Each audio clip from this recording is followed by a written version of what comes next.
The following live telecast is an exclusive presentation of Cox Communications in association with KWTV News 9.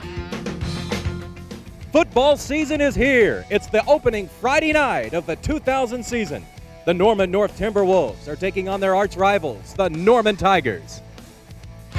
This live event, featuring members of the Oklahoma Secondary School Activities Association, is an exclusive presentation of Cox Communications, your home for the 2000 5A and 6A State Football Championships.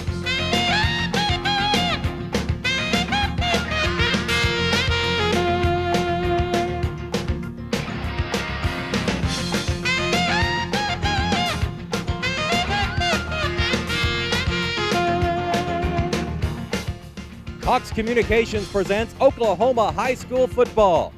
The Norman North Timberwolves and the Norman High School Tigers on opening night.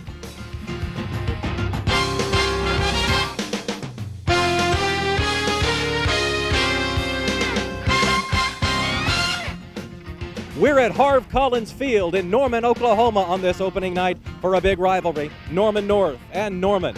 Hello everybody, I'm Mick Cornett. Along with me is Bob Cortez. Now, you coach indoor football for the Oklahoma Wranglers, but fans may not know you spent 27 years coaching outdoor football. Yes, Mick, I did. In 10 of those 27 years, I was a high school coach in the Denver metropolitan area, and some of my fondest memories really were coaching high school. I can honestly say that. Weather's a big factor in a lot of football games, snow, rain, wind, but tonight it's not any of those things. You know, I don't think I've ever coached or played in a game with the temperatures as high as they are right now. Okay, let's take a look at the quarterbacks. Josh Cossey is going to throw it a bunch tonight for Norman North. You know, Norman North is going to throw the ball a lot this evening. Coach told me he has some good receivers, and Josh is a young man that understands what he's trying to do. And Norman's excited about their talented junior quarterback, Zach Taylor.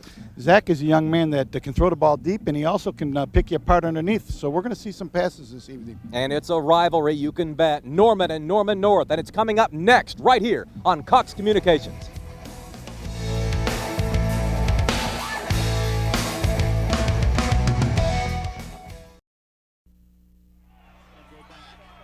And we are back at Harv Collins Field in Norman, Oklahoma. Let's go down on the field and meet Steve Marshall. Steve.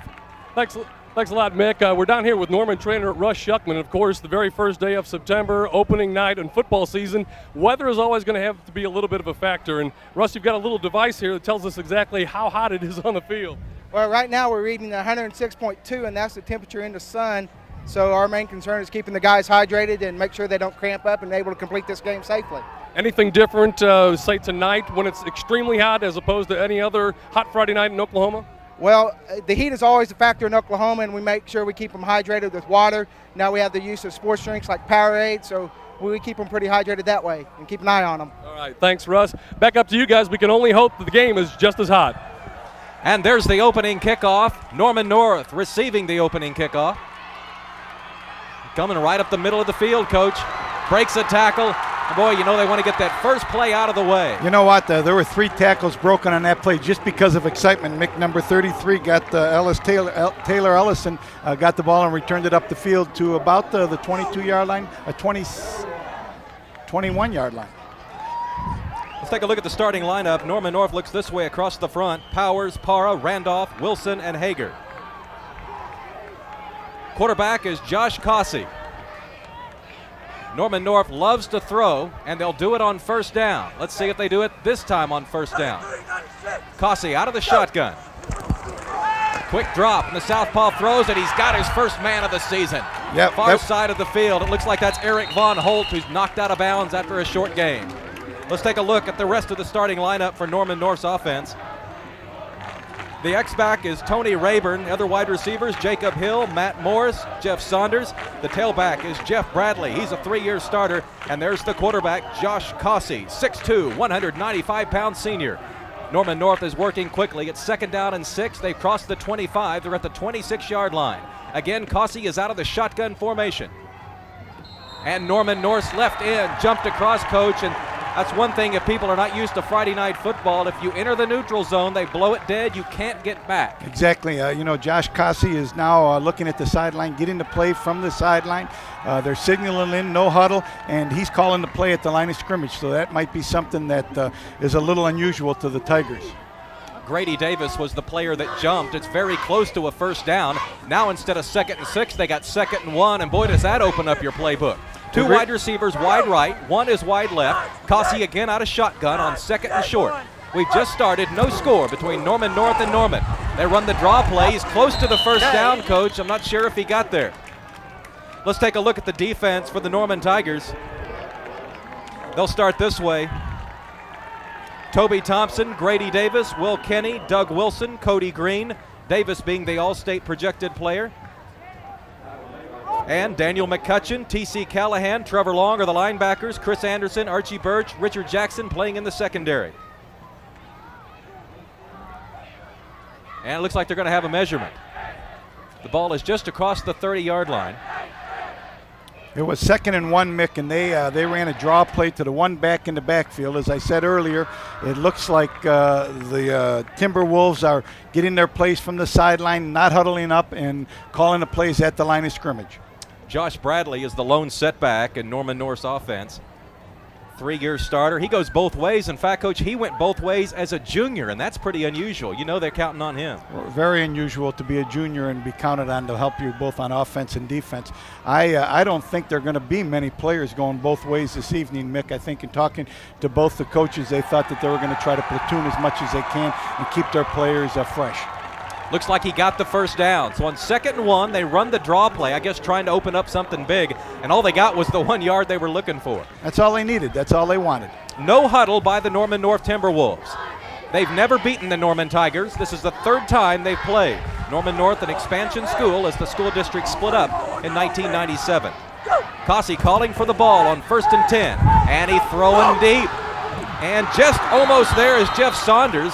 Defending on the play is number 1, Daniel McCutcheon. It'll be 2nd down and 10. Good play by Daniel. That was a fade play. They ran an arrow route with the inside receiver and ran a swing route to the wide receiver. And McCutcheon's did a good job of getting over there and getting his hand on the ball. Take a look at it here.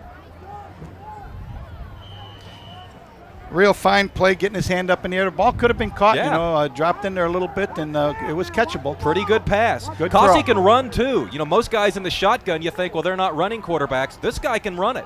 Looks like an athlete. Cossey on a short drop. He's looking near side. His man got tangled up, so he takes off running, crosses the line of scrimmage. It'll be a gain of 2 or 3, and now it's going to be 3rd down and about 7. Doug Wilson getting in on the stop, along with some help from Chris Anderson. Looked like they wanted to go to Van Halt, their all-state tight end, running an arrow route to the flat. Was pretty well covered, and he decided to tuck it up and turn it upfield. Well, there was no looking at a second receiver. His first guy was covered, and he took off. Once again, getting the plays from the sideline. I don't know if Watch the count line. There's Cossey, 71 pass completions last year. He threw for 861 yards. He also ran for 209 yards. 3rd down, let's call it 8. Ball's at the 31, and I bet they took too much time. There was some confusion over there. Let's wait for the referees to check it out.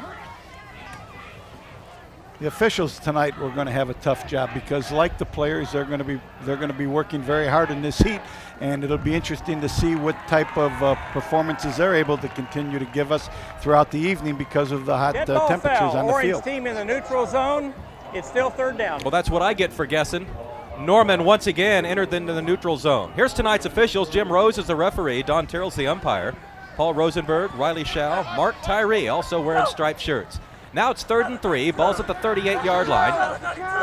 Cossey in the shotgun formation. And he'll keep it. Now he pitches wide. It's Bradley across the 40 to the 41. Ball's loose. They're going to blow it dead. Boy, tough call there. Maybe we got that on instant replay. Norman's players certainly thought that was a fumble. It's going to be very close to a 1st down, so it'll either be 1st and 10, and it is. They've called it 1st and 10. It looked for a moment like it might be 4th and short. T.C. Callahan, the Norman Tiger that came over there to deliver the blow.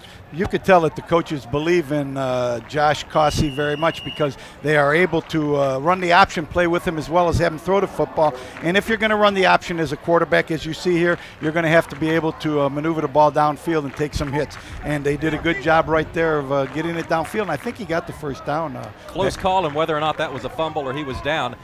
Well, I saw them signal for a 1st down, and now they're bringing out the chains. I think that after the ball was fumbled that they gave it a different spot. He might not have gotten it. Yep, he did.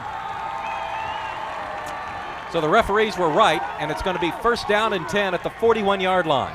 You're watching high school football from Norman, Oklahoma, a big rivalry in these parts. The Norman Tigers and the Norman North Timberwolves. Opening possession, Timberwolves started at the 21. They've crossed the 40.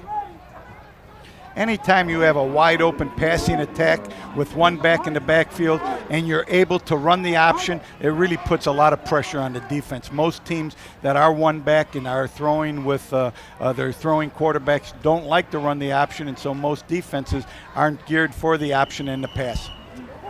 Norman runs a multiple set of defenses.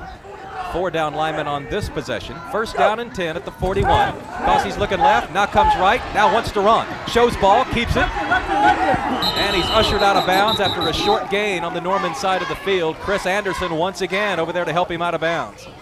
Right now it looks like Josh is picking on one receiver. If that receiver's covered, then he's tucking the ball and running it a little bit. But it looks like that they're doing a real fine job. The Tigers are doing a real fine job of locking up on the offensive receivers. What does this do to a defense when the other team doesn't huddle up?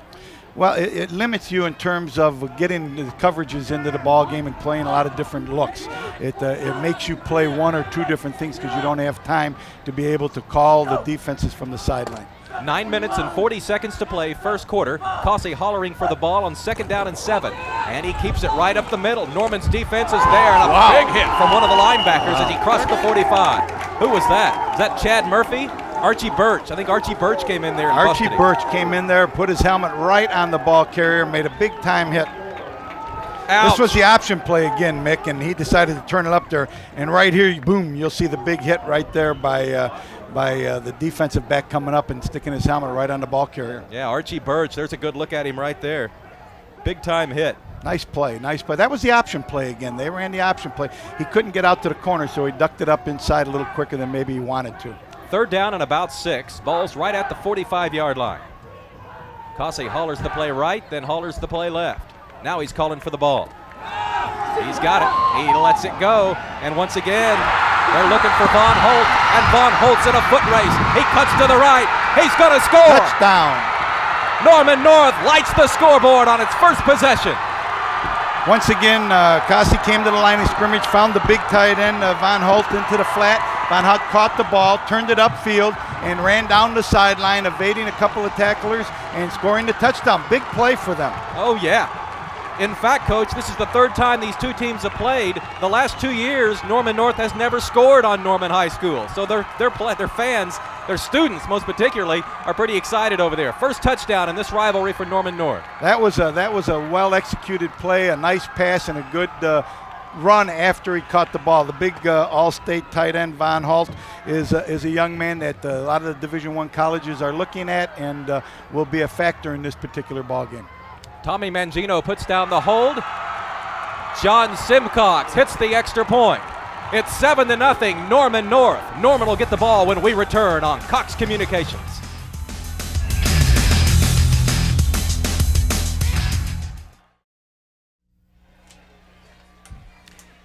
Here's the touchdown pass. Eric Van Holt is the recipient, 6'5", 220, a senior. And, Coach, they say this guy's going to play on Saturdays. He's a big, fine-looking athlete, and he showed he had some speed on this particular play. Look at him right here, outrunning a couple of the defenders to the goal line. One of the men almost got a piece of the jersey, but he was able to pull away. Big body, good athlete, nice hands, good speed. We'll probably see him play on Saturday afternoons in some college in the next year or so. All right, Norman back to receive the kickoff. They'll get the ball for the first time. Be interesting now to see how Norman responds to the touchdown of the Timberwolves early in the ball game. And there's the kickoff. And that's Abdul Qadir. He's up to the 10, the 20-yard line. Khalid Abdul Qadir getting Norman's first possession of the night started. They'll be at the 19-yard line. Let's check out the starting lineups for the home team, the Norman Tigers. Here's the linemen: Chris Anderson, Ted Holm, Jason Agan, Jason Burlingame, and Amin Omidi. Here's the skill players: Blake Dean, Daniel McCutcheon, Chanda Murphy are the wideouts. Joseph White's the fullback, Jacob Rice is the tight end, and Zach Taylor is the quarterback. They really like this 6'2" junior. Taylor was the backup quarterback a year ago, starting his first game as a Norman Tiger, and it looks like Norman North entered the neutral zone. Let's see what the officials say. It looked like the big defensive end jumped off sides, got a little anxious after scoring the touchdown. Von Holt thought that he saw some movement, jumped across the line of scrimmage, cost him 5 yards. The Tigers came out in a traditional backfield set with 2 wide receivers into the boundary. Interesting way to start the ball game. Chanda Murphy is the tailback in the ball game. It'll be 1st down and 5. The ball is just short of the 25-yard line. And they give it to Murphy. Gets right into the middle of that Timberwolves defense. Pretty good gain. It'll bring up 2nd down and short. Let's go talk to Steve on the sidelines. Thanks a lot, Mick. We're down here with the primary sponsor of high school football here on Cox 35, Dale Daniels of Reynolds Ford. And Dale, tell us about your community involvement with the high school this year. Well, I'm chairman of the Oklahoma City Ford Dealers Advertising Fund, and we're really proud to be sponsoring this prep event on Thursday and Friday nights all over the state. And we're going to make a sizable contribution every week to every one of these games, at every one of these games. And it's just kind of typical of some of the sponsorships that the hometown Ford dealers are doing across the state of Oklahoma. And we're proud to be a part of this great event with Cox Communications. We certainly appreciate your participation. Back up to you guys in the booth. Murphy took the handoff and went over the left side, just short of the 30-yard line. Looks like it's going to be 3rd down and just less than a yard to go. There's a little counter play in the backfield on that particular play. Let's take a look at the Norman North defensive starters. Brian Smith, Eric Von Holt, he's the player who scored the touchdown a while ago. Michael Jansing, Adam Millifogie, and Kenneth Clinton. Tony Rayburn, Jeff Bradley, Taylor Ellison, Jeff Saunders, Matt Morris, Ryan O'Kelly, rounding out the Norman North defense. 3rd down and short. They try to get it inside, and I'm not sure they got it. Where are they going to mark this? We see the line judge coming up just short of the 30. If that's the spot, I think he did get it. Yeah, they gave him the spot on the other side of the down marker. We'll take a quick pick at it. It's just a dive to the fullback, faking the option off it. The big fullback goes up in there, hits it pretty hard, and wound up grinding it out for the extra yardage. JoJo White going right up the middle, just short of the 30-yard line, but it's enough, and it'll be 1st and 10. Norman North leads at 7-0. They took the opening kickoff and marched 79 yards. Norman's on its first possession now. They're facing the sun here at Harv Collins Field in Norman, Oklahoma. Taylor drops back, throws into the flat. It's tipped and maybe caught anyway. No, the referee says it was incomplete. A diving attempt on the near side of the field by Blake Dean. It'll bring up 2nd down and 10. That play was almost intercepted there by the outside linebacker. The quarterback came back, picked out his receiver, threw the ball, tipped it up in the air. I thought they were going to make a reception on it, but apparently it did hit the ground. We'll see it right here. Tanner Wright was the player who tipped it up into the air. Boy, he almost caught that ball. That would have been a whale of a play. It would have been a nice reception on his part. 2nd down and 10. Zach Taylor takes a look at the Timberwolf defense. And rolls out to his right. He wants to throw. Does. And it's dropped. Coach, another ball that could have been caught. Yeah, that ball should have been caught. Could have been caught by the receiver. A good defensive play there by number 21 for the Timberwolves. Jeff Saunders was right on it. As the ball hit the receiver, he came up and made the jarring hit and knocked the ball right out. So that'll bring up 3rd down and 10.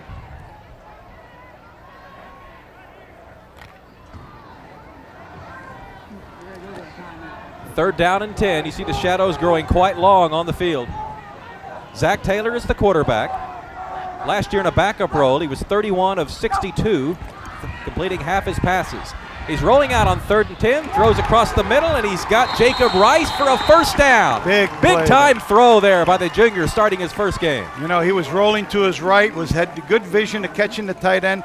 You got Jacob Rice coming across the field on a drag route, and the quarterback saw him open and stuck the ball right in there and made a nice catch, and they got themselves another 1st down. There you see Zach Taylor making the pass to Jacob Rice. Taylor is the son of former Oklahoma defensive back Sherwood Taylor. Sherwood played for the Sooners back in the 1970s. 1st and 10, the ball is smack dab at the 40. Taylor hands off to the big fullback. That's, I believe that's Khalid Abdul-Qadir. Second man through, across the 40 to the 44. They're faking the ball, going one way and coming back to the tailback off tackle on the right side of the line of scrimmage. The play did pick up 4 yards. Didn't look like it was going to gain as much, but strong running by the tailback got his legs moving and picked himself up 4 yards. Norman's pretty big across the front, 220, 235, 200, 201, and 240. Second down and 6. This will open up the playbook just a little bit. And looked like the tight end on the right side may have moved. Yeah, a little movement there on the tight end, getting a little anxious before the snap was centered to the quarterback. You know, and talking with Coach Peters before the ball game, Mick, he told me that he really felt that he had a very, very quick receiver group. He didn't feel that there was any one receiver that couldn't run the ball and catch the ball with some speed and good hands. So he's excited about his receiver cores, and I expect to see some of that speed real quick. It's second down and about 12 after the penalty.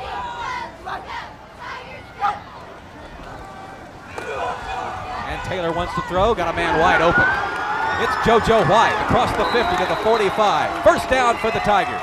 That was a little misdirection play. The quarterback fakes going one way, bootlegs out the other way. JoJo White sneaks out into the flat. Quarterback finds him. He turns it upfield and picks himself up a nice gain. Well, Coach, later on in the game, we're going to be selecting a player for tonight's Jelco Workman of the game. Keep your eye on who you think exemplifies teamwork and an outstanding work ethic. It's brought to you by Jelco Clothing and Shoes for work and the great outdoors. The Jelco Workman of the game. First and 10 at the 45. Taylor throws on rhythm. One-handed grab across the middle, and it's a first down. Jacob Rice with a big-time catch. I'll tell you, Jacob Wright is 6'3", almost 200 pounds. He's a junior. Right there shows that he has exceptional hands. I wouldn't be surprised if he was a pretty good basketball player as well. Nice play right there. Good reception by the big junior.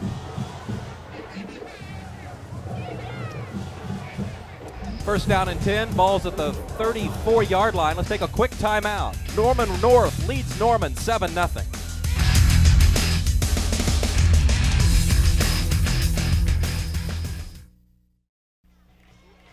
Norman facing first and 10 at the Timberwolves 32-yard line. Norman North leads their arch rivals 7-0. Taylor fakes a handoff. Now hands off to Chanda Murphy. Boy, he got nowhere. I don't even think he got back to the line of scrimmage. It was that little misdirection play to the left and then came back to him running off the right tackle, and there was nothing happening over there, and he got drilled before he even did get back to the line of scrimmage. Adam Millifoli in on the tackle. Second down and about 13. Well, Coach, that sun might start to play an effect here. It's getting awfully low in the sky, and this is an east-west stadium. You know, the coaches were talking about the sun before the ball game, and they were wondering whether they wanted to put their receivers looking at the sun or the quarterback looking at the sun. And that was a decision they made at kickoff. 2 wide receivers right, 2 wide receivers left. Zach Taylor backing up, wanting to throw. Does. Got his man. Across the 25 to the 24-yard line. It's short of a first down. Brandon Dominique, 5'9", 158-pound senior, made a nice catch on a ball that was thrown just slightly behind him, and it's going to be third and short. That was just a little slant pattern to Dominique. Good throw, a little bit behind him, but Dominique makes a good job, does a good job of adjusting to the ball, catching it, and bringing it upfield. Boy, Taylor throws a very catchable ball. And a very good reception by Dominique. Third down, just over a yard to go. Taylor puts a man in motion. That's Richard Jackson going from left to right. And he hands off to his fullback, big hole. JoJo White, touchdown!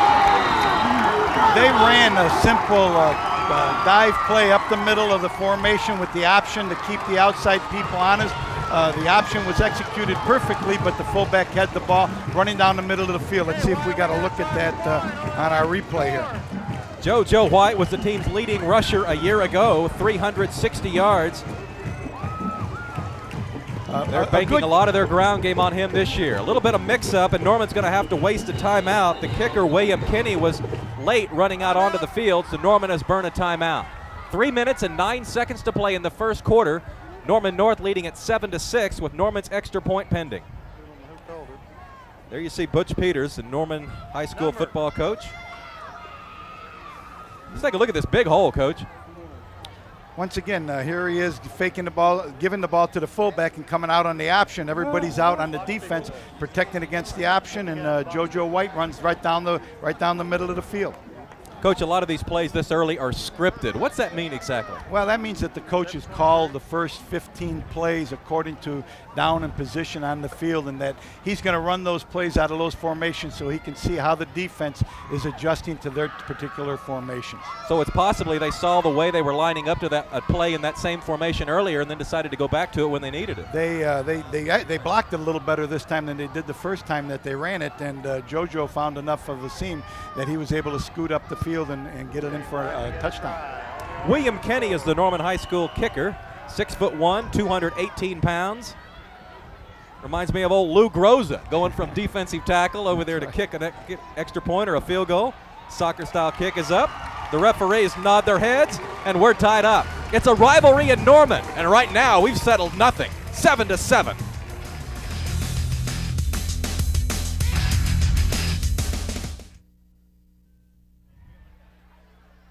We're back at Harv Collins Field in Norman, Oklahoma. Let's go down on the field and listen to Steve Marshall. Hey, thanks a lot, guys. You were talking just a little while ago about the factor of the sun and whether the quarterback needed to be in it or the wide receiver. As we pan around here, you can probably get a good look over my shoulder. Yes, it's very much a factor here in the early going. Shadows are long, and that gives you a good indication that the sun is a factor. So Norman is kicking off into the sun. And Norman North will get another opportunity. This one goes out of bounds. Looked like it may have crossed the goal line beforehand, and it did. It's a touchback, so North will start at the 20. You know, we got a ball game, Mick. Both times, first drive, take the ball down and score.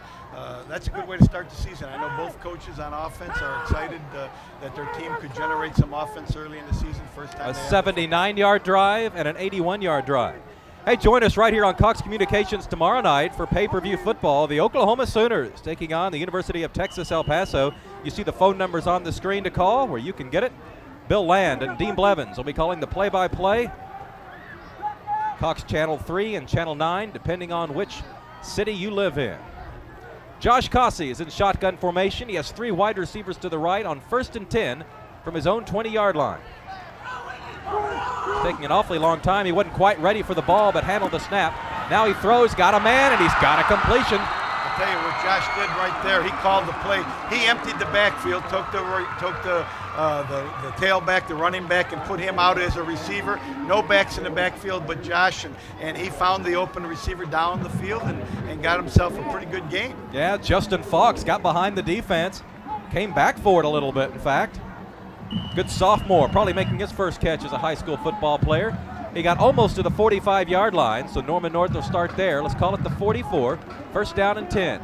2 minutes, 52 seconds. Clock is moving late in the first quarter. Score tied 7-7. Cossey calls for the ball. Quarterback draw. Across the 45, he may have got a couple of yards, but I tell you, if he would have broken that arm tackle, he may have run for a while. I'll tell you what they're doing. Norman North has got one back in the backfield, number 24, Justin Fox. Justin is a receiver that can go back. Here's a draw play right here. You watch the quarterback going up the middle, and a couple of defenders making a good play on him, making him gain but 2 yards. Boy, great tackle. Second down and 8. The ball is across the 45 to the 46-yard line. Norman North does not huddle up. Cossey gets the play from the sidelines and then relays it to his other players. And here comes the penalty marker. I'm wondering if they took too much time. I don't know. It came from the backfield judge back here. I don't know. He usually does the time. Delay a game. 25-second clock ran out. No, there it is right there. So you heard it. For a team with no huddle to get a delay of game penalty, but this is the first game of the season, and coaches and players are trying to work out the kinks right now, and they're getting the plays into the quarterback as soon as possible and having him relay it back to the offensive personnel. Second down and 15. Cossey has 2 wide receivers to each side of him. Long count. And he's going to option to the right. And he makes the pitch. Across the 50 goes Justin Fox. It's going to bring up third down and about 4. Good play once again because of the 4 wideouts. The defense has to defend the perimeter, and gives them an option, gives them an opportunity to run the option with Fox in the backfield. And right here on this station, Tulsa Union versus Broken Arrow next Thursday. Cox Communications with a Thursday night game from the Tulsa area and a Friday night game from the Oklahoma City area all season long.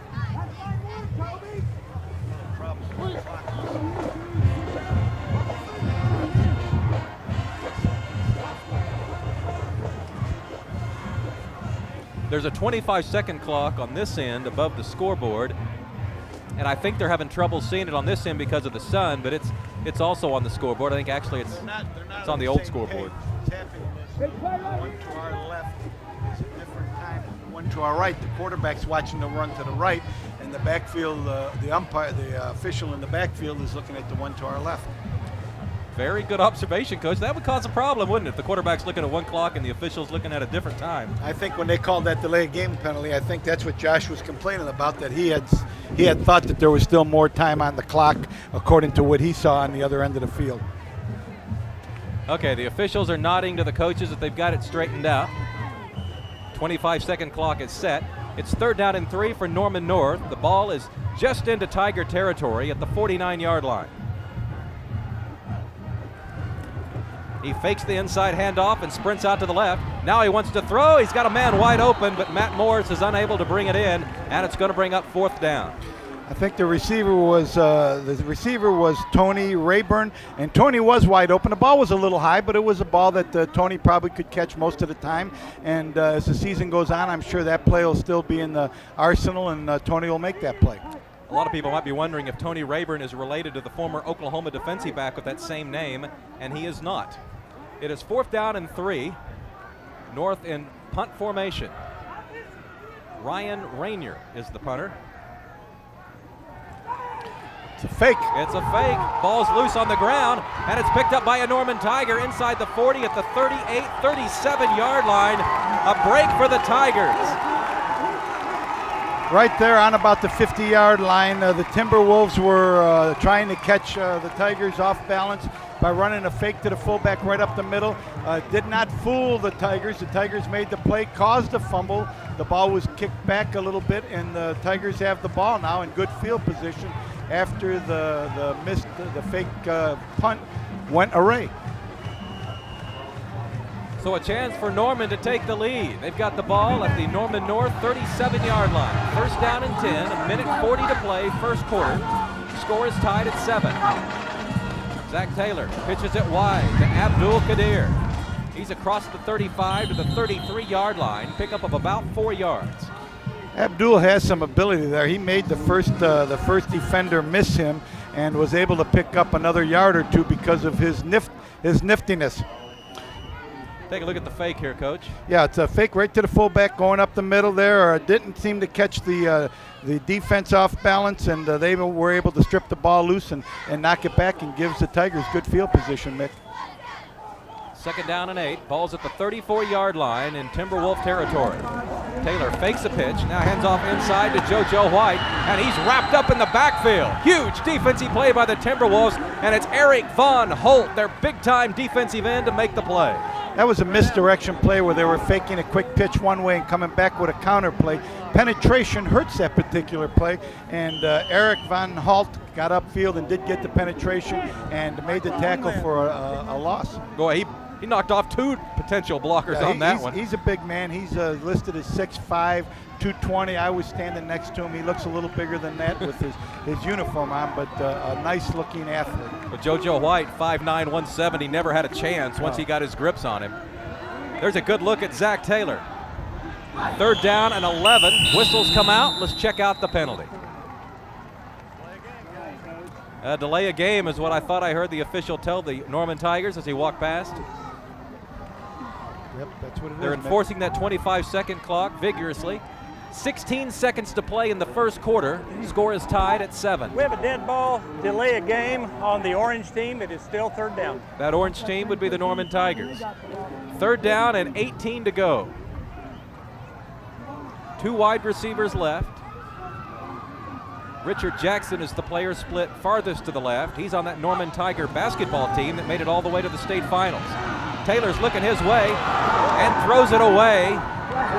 Richard Jackson was the closest player in the vicinity. And boy, Zach Taylor got hit hard in the backfield. He's getting up slowly. There you see him. He had the wind knocked out of him. He's got his hands up over his head, trying to get his breath. That was a good play. He was rolling to his left.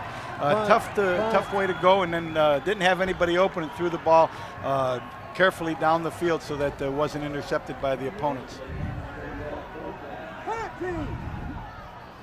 Take a look at Zach Taylor. Tough to roll to your left, stop, and flat to your right. It is tough going to your boy. What a hit right there that was put on him. Did take the wind out of him, but I think he'll be okay here in a little bit. Norman gets the punt off. Justin Fox is back there to get it. Ball's loose on the ground. Still loose. And an orange jersey's got it at the 10-yard line.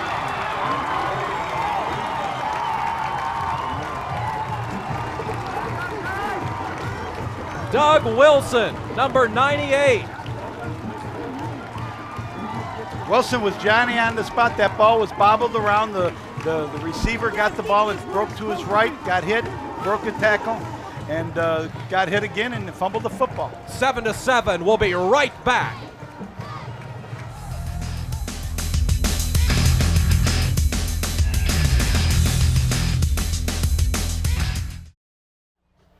Hey, thanks, Curtis. Thanks a bunch. First down and 10. Ball is just outside the 10. Norman Tigers trying to take the lead on the first play of the second quarter. Taylor pitches wide to the left. It's Chad Murphy across the 10. Banging up inside the 5-yard line, and a penalty marker coming in late as he's banged out at the 6-yard line. Could be a face mask because of the defenders coming up around the neck, and probably inadvertently got a face mask. A new rule change in high school football this year, Mick. This year now the high schools, like in colleges, have the ability, the officials can call a 5-yard unintentional face mask and then give them the traditional 10-yard face mask call. Well, it's against Norman North. Going to put the ball inside the 5 at the 4-yard line. Unintentional face mask, 5-yard penalty, and gets the ball inside the 5. You know, other than the turnovers, both teams have been playing pretty well. The Timberwolves have turned the ball over twice, once on a missed fake punt and then on the punt return fumble. And that's an automatic first down. Murphy and White are in the backfield behind Zach Taylor. And it's Murphy over the left side. He breaks 3 tackles close to the goal line, and another penalty marker coming in. It'll bring up, well, second, third down, depending on the penalty. And now both players throwing up their hands. Norman North's jumping up and down as if they've done something spectacular. Let's see what the referee's going to say.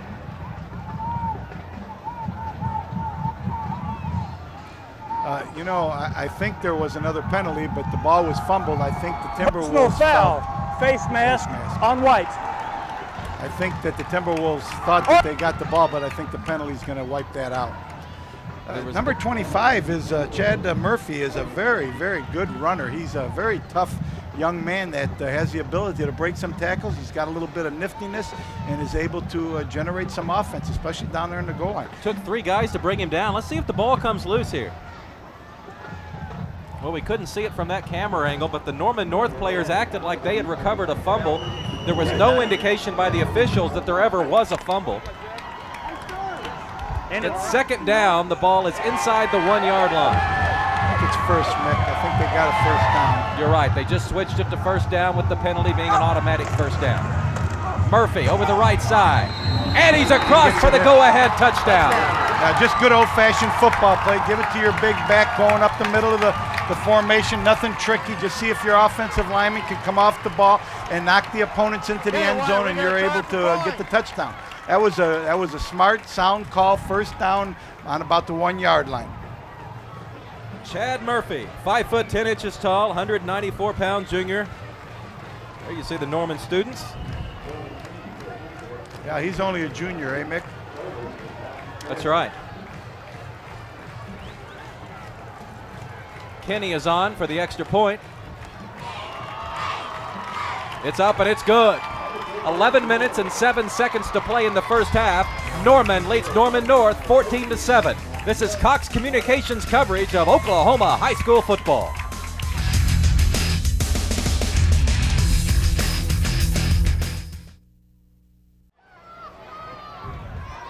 Take a look at the touchdown. Murphy going over the right side. Norman just playing some smash mouth football, Coach. Yeah, he just wanted to get in there with sure determination. He got the ball in there 1 yard out. 11-yard drive. And there's the kickoff. Justin Fox was going to bring it out 2 yards deep, but you can't run a high school kickoff out of the end zone, so they'll bring it out to the 20. This is William Kenny, number 67. He kicks it pretty well. Let's go to Steve Marshall. Thanks a lot, guys. You recall after the first Norman touchdown, they had to call a timeout after the touchdown for the extra point. The reason? This right here, the kicking tee. One of the managers had it off to the sideline. Nobody could spot the tee, and thus the timeout. That may cost Norman before the end of the half. We'll see. They're up 14-7 right now. Oh, goodness. The old manager didn't find the tee problem. What coach is in charge of that?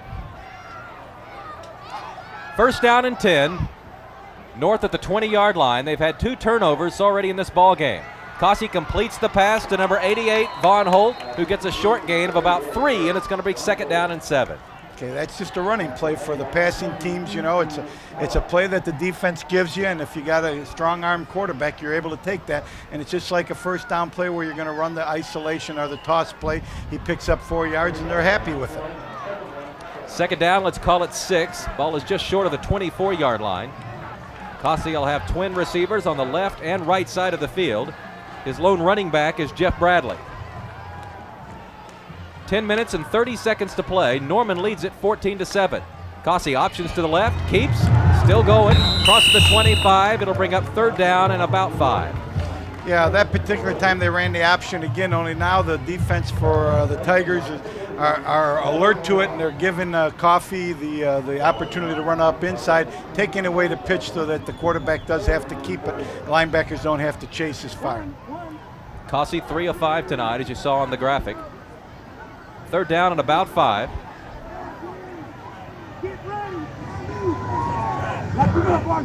The sun is no longer a factor. That's finally set. Cossey spins, throws a little tall. He was looking for the big tight end, Von Holt, who's 6'5", but he needed to be 7'5" to bring that one in. Right, he was a little bit high in that particular pass. Von Felt did get himself open once again. He found the open area between the 2 linebackers, and it was a pass that if it was on the mark, he would have got himself a first down. You know, I mentioned Norman North has lost 2 fumbles. Both of them, though, were on special teams. They fumbled on their fake punt attempt, and then they fumbled the next time they were trying to return a punt. 4th down and 5, and Norman North will let it fly. Pretty good punt. Ball is returned across the 40 to the 43-yard line. Good field position for Norman once again. And it's number 4 for Norman, Blake Dean, returning that punt. Taylor Ellison made the stop. That was good coverage there by the Timberwolves and getting down there. They had 2 players around the man as he caught the ball and were able to bring him down before he got very many yards.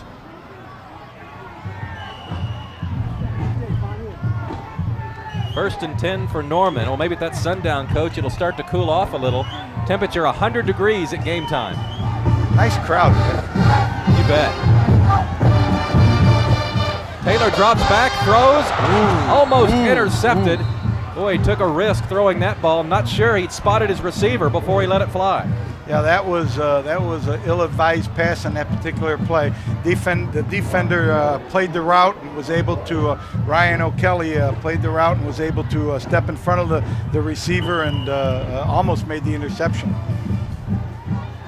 Ryan will wake up in the middle of the night and say, oh, I should have had that He'll one. think about that for a while. You know, the newest thing with the defensive backs is, Mick, is that the defensive backfield coaches are trying to teach defensive backs to run the same routes that the offensive receivers are running. We're going to take a break. Stay with us. Norman leads arch rival Norman North 14-7.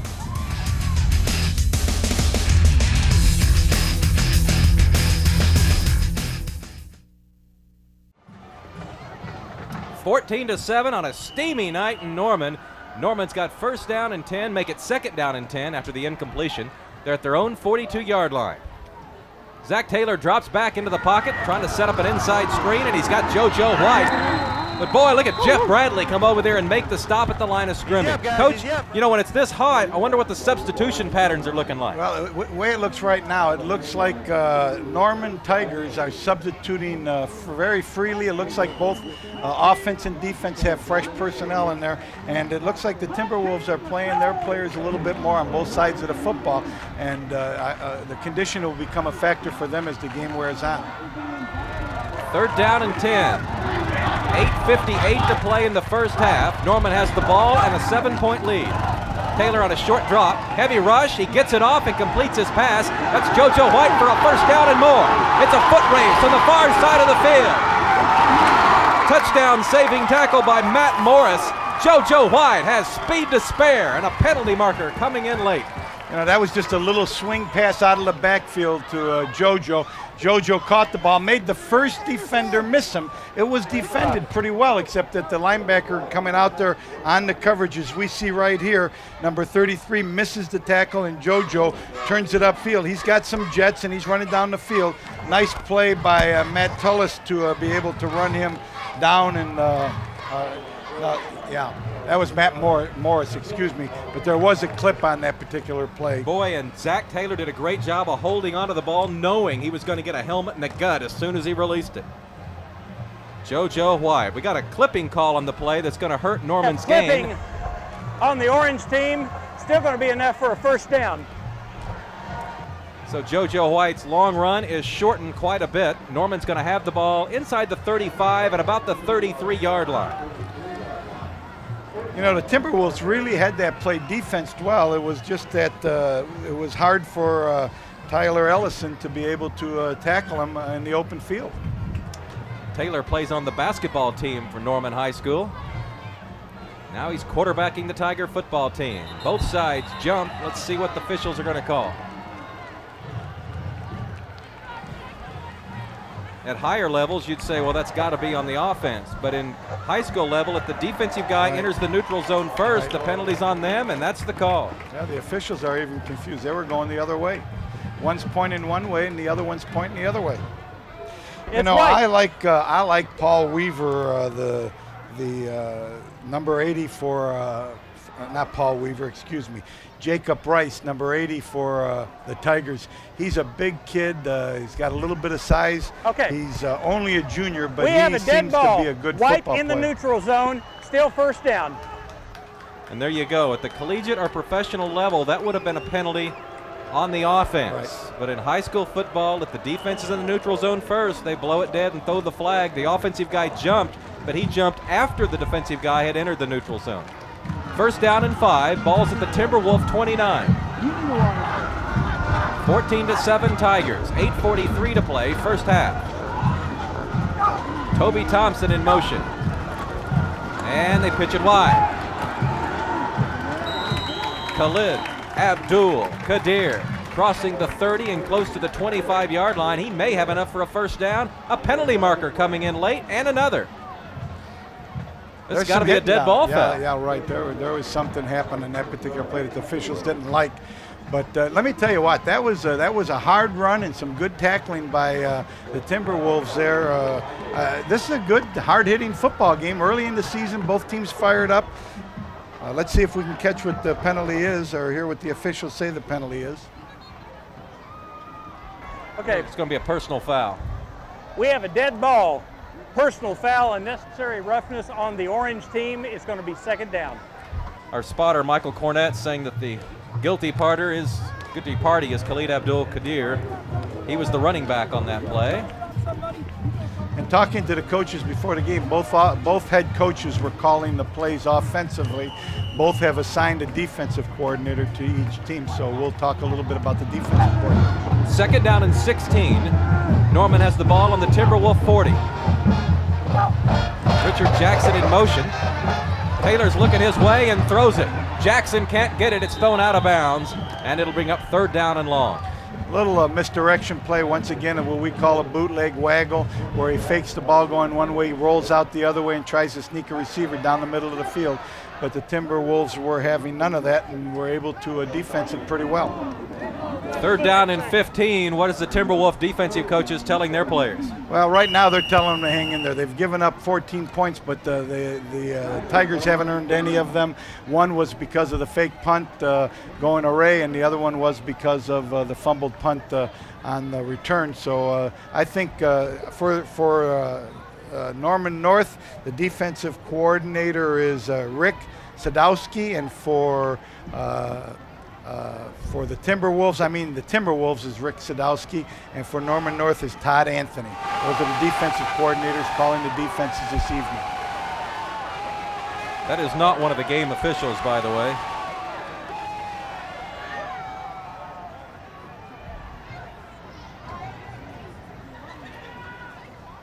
Norman won only one game last year, and that was a victory over this Norman North team. They have a lot of seniors this year. They figure to win more games this year, and then an outstanding junior class, and you figure they're going to win more games next year than they do this year. So those who thought the Norman program was dead after the two schools split might be wrong, as the Tigers figure to be strong in a couple more years. Both coaches were very positive about their football teams this year, and watching them play early in this game, I could see why. Third down and 15. Taylor throws incomplete. Looked like the receiver had one eye on the defender and one eye on the ball and couldn't quite hold on to it. Yeah, number 10, Alex Jackson came up and made the play. Hey, check this out. This is going to be a showdown. The University of Tulsa taking on Oklahoma State, and you'll be able to see the game right here on Cox Communications. There you see the phone numbers to call in Oklahoma City, 600-8282. In the Tulsa area, 665-0200. Cox Communications, live September 9th, Tulsa versus Oklahoma State. Norman's going to punt, and the Timberwolves are going to let it fall. It's inside the 20-yard line, and Norman North will take over at the 17-yard line. This is an important drive for Norman North. They're down 7-0 with 8 minutes left to go in the half.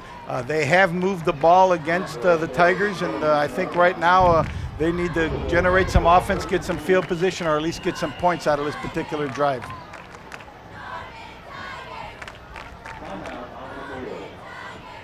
Timeout number 2 coming off the field for some reason. 14-7 is our score. The Norman Tigers leading the Norman Timberwolves. Well, this is a big crowd, I tell you. You look at that far side of the field over there. Norman North's faithful have really showed up, and on this near side of the field, even larger crowd for the home team, the Norman Tigers. They love their football in Norman. Well, this is good football. You know, Mick, I've coached in Kansas high school, saw high school football games in Colorado and Kansas and Oregon over the last few years, and I really believe that Oklahoma plays a much higher and a better caliber of high school football than they do in those particular states, and it's gratifying to me as a coach to watch young players out there hitting as hard as they are hitting early in the ball game. All right, let's go down to Steve Marshall. Hey, thanks a lot. Before the game, there was a little bit of a controversy going on. You can see these big fans behind us right here. Well, apparently with the heat and everything else, it was drawing too much electrical current, and they couldn't get the fans going before the contest. However, I guess Mother Nature has worked it out. It's cooled down a little bit, but the fans are working now, and that's got to be a plus for both sides. Probably only 95 in front of those fans. First down and 10 for quarterback Josh Cossey. Throws on rhythm. Got his man. First down for Norman North. Quick little slant pattern right over the middle. It was a route that was well executed by not only the receiver, but the quarterback hit the receiver on the upfield shoulder, and he caught the ball and carried it across for the first down. Like Morris caught it. Let's take a look here. He looked to the left, threw to a right. Yeah, that's Matt Morris, starting flanker back, 6 foot, 190 pounds. Callahan in on the stop. First and 10 at the 32. Cossey throws on rhythm again, and once more it's a strike. Jacob Hill, the H-back, close to another first down. That once again, what they're doing, the Timberwolves are now taking what the defense gives them. They're giving them the short routes, the slants, and the flat routes. And Cossey's good enough quarterback that he's able to throw a strike and get the ball to them, just like a running game, just little quick routes, taking the profit, 5 and 6 yards, moving the ball down the field. Well, you've been coaching for 30 years. Second and short, what do you like to call? Well, here I'd run the ball. If I was they're in the shotgun and they're back off there and they got a quarterback that can throw the football, nice play. Did he Slant catch to it? Matt Morris. It looked like he didn't catch it. Delivered well, but he dropped it as he went down. Yeah, that was a good call. The play was open. They hit the quick slant in there to Morris. He had a hard time catching it, but it was a good throw by Cossey. Well, you said you might have run the ball there, and I bet they're wishing they had. Well, they got him up under the center now. Let's see what happens. It was a good call. He just didn't convert the play. Quarterback sneak attempt by Cossey, and I don't think he got anywhere. That's the first time he's been up under the center, and I think they felt like I did. Now it's about time to try to run it for the 1 yard. They ran the quarterback sneak, but it's going to be tough for measurement. Depends on the spot right here. That's a good spot. Yeah, I think he might have it, but my eyes have been known to deceive me in the past. Well, we're right on that yard line. It looks to me like he's got it by the length of the football. Are they going to bring out the chains? They're just going to stare at it. Yeah, they're going to bring out the chains. If you just joined us, 7 minutes and 18 seconds to play in the second quarter. Norman High School leading their arch rivals, the Norman North Timberwolves, 14-7 on opening night, the year 2000. Are you ready for some football? Yeah, we are. High school football in Oklahoma, nothing better. It is a first down for Norman North. That was the first time. That was the first time Josh was up under the center. It's because they wanted to get the 1 yard quarterback sneak, and they successfully executed the quarterback sneak. Look at those passing yards. Norman North trailing in the game, but leading the numbers. 1st and 10, ball's at the 42-yard line. Cossey going to the right. Got his man close to another first down. Ball's loose, but it looks like a white jersey fell on it just across midfield. I think Jeff Saunders may have been the player that fell on the football. It's going to bring up 2nd down and short. Boy, another dangerous situation for Norman North, and Norman has a player still down on the field. You know, Justin Fox is only a sophomore, but he's got some quickness.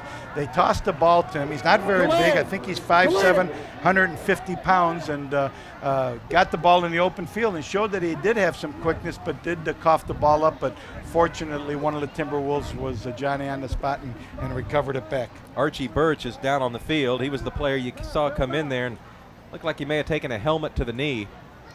It's 2nd down and about 2 or 3 yards to go, and I heard the coaches over the microphone calling for Abdul Kadir. He would probably come in and play that spot in the secondary if they have to take Birch out of the game, and of course they would because they burned a timeout, so he would have to leave the field.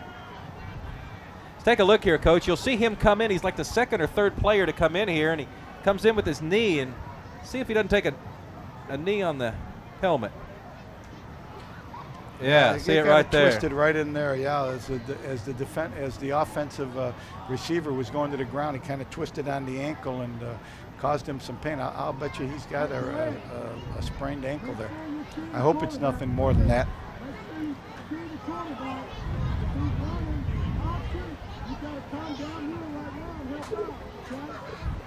Be sure and join Coach Cortese and me next Friday night. Edmond Memorial taking on Edmond North. Another rivalry from a suburban school. Kickoff, 7 o'clock. Channel 3 or Channel 9, depending on which city you live in. I got a good hunch it's the channel you're on right now. And we'll be at the University of Central Oklahoma for that ball game. Yeah, right. They played last night and got into an overtime game with a 1-18.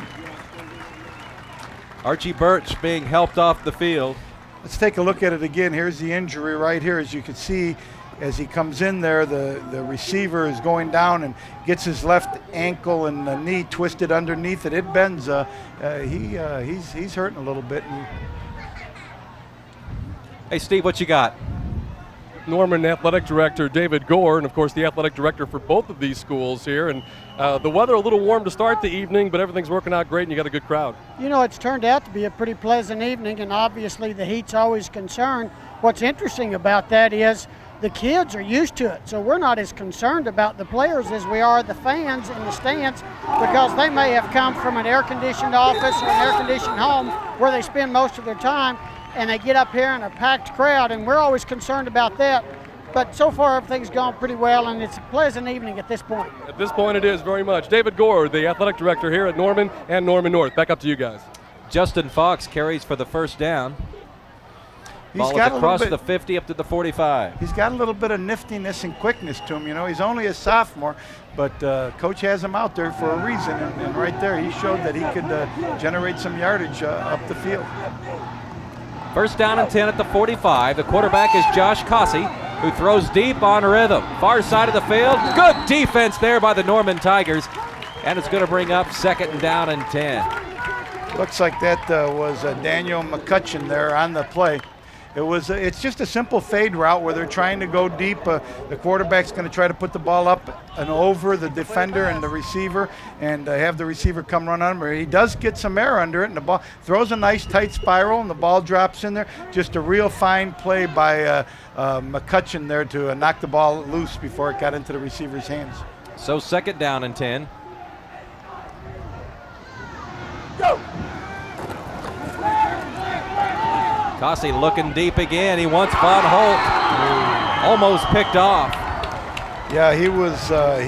Cossey was trying to go to his big tight end, Von Holt, and Von Holt was covered and wound up throwing the ball, almost intercepted by one of the defenders for the Tigers. Yeah, T.C. Callahan, who had 2 interceptions last year, almost got his first one here. Let's take a look. It's third down and 10 for Norman North. They trail by a touchdown with 6 minutes and 12 seconds to play in the first half.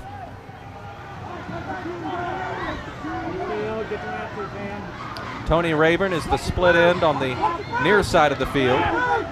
Cossey has 3 wide receivers to the right.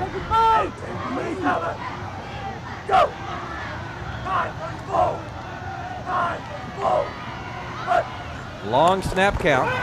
He fakes to Bradley. Throws, got his man well short of the first down, and now the ball comes loose. A scramble for the football at midfield. The orange jerseys say they got it. Now the referee concurs, and the Tigers have their 3rd turnover of the game. Well, Josh Cossey threw a little misdirection on a waggle play. Got Von Holt out in the flat. The ball was thrown perfectly to him. He got the ball, turned it upfield, but it was stripped out of his hand, and now the Tigers have good field position once again. Take a look at it here. I think Davis was the receiver. He was not going to get the first down anyway. Scramble for some extra yardage. Ball comes loose. Well, that ball was on the ground for an eternity, Yeah, it seemed like, didn't it, on that slow motion look. Officials are going to talk something over here. Is that a first? Well, they moved the chains already, so they're going to be in trouble if they they're in a little bit of trouble. Looks like they're going to give the ball back to oh, goodness. the Timberwolves, and because they moved the chains, they're not sure. I'll tell you what, they were still 4 yards short of the first down from where he was stripped of the ball. I don't have any idea. Where's the clip? Yeah. Where's the clip? There was a clip, apparently, is what we're hearing the officials talking about. But how could a clip nullify a fumble? Are they saying he No. was down? Is that what they're saying? See the Norman North coaching staff, they're a little bit perplexed. That's Paul Potter on the left with the headphones on. Well, they got 4 on the down markers and about where he was stripped of the football. So it would be a 4th down if, in fact, they don't count that as a fumble. Well, he definitely wasn't down, but they could have blown it dead on forward progress. You know, of course, on an instant replay in a slow motion, we can't hear a whistle, and that would be the thing that determined if the down was over. And it looks like they're giving the ball back to the Timberwolves on a loss of downs, and it's their 4th down now, 4th and about 2, and it looks like they're going to go into punt formation again. 4th down and 2. North has faked a punt earlier in the ball game. Norman has 2 punt returners back at about the 15-yard line. Ryan Rainier gets it off. It's handled cleanly at the 20-yard line, up across the 25 to the 28-yard line. Taylor Ellison in on the tackle for Norman North. I'm really impressed with Norman North Timberwolves punt coverage. When they do get the ball punted downfield, they do have a bunch of people running down there and surrounding the man that's trying to return the punt. Like Toby Thompson was in returning that punt. Ball's on the 28-yard line. Norman has a 7-point lead and the ball. 5:54 to play first half.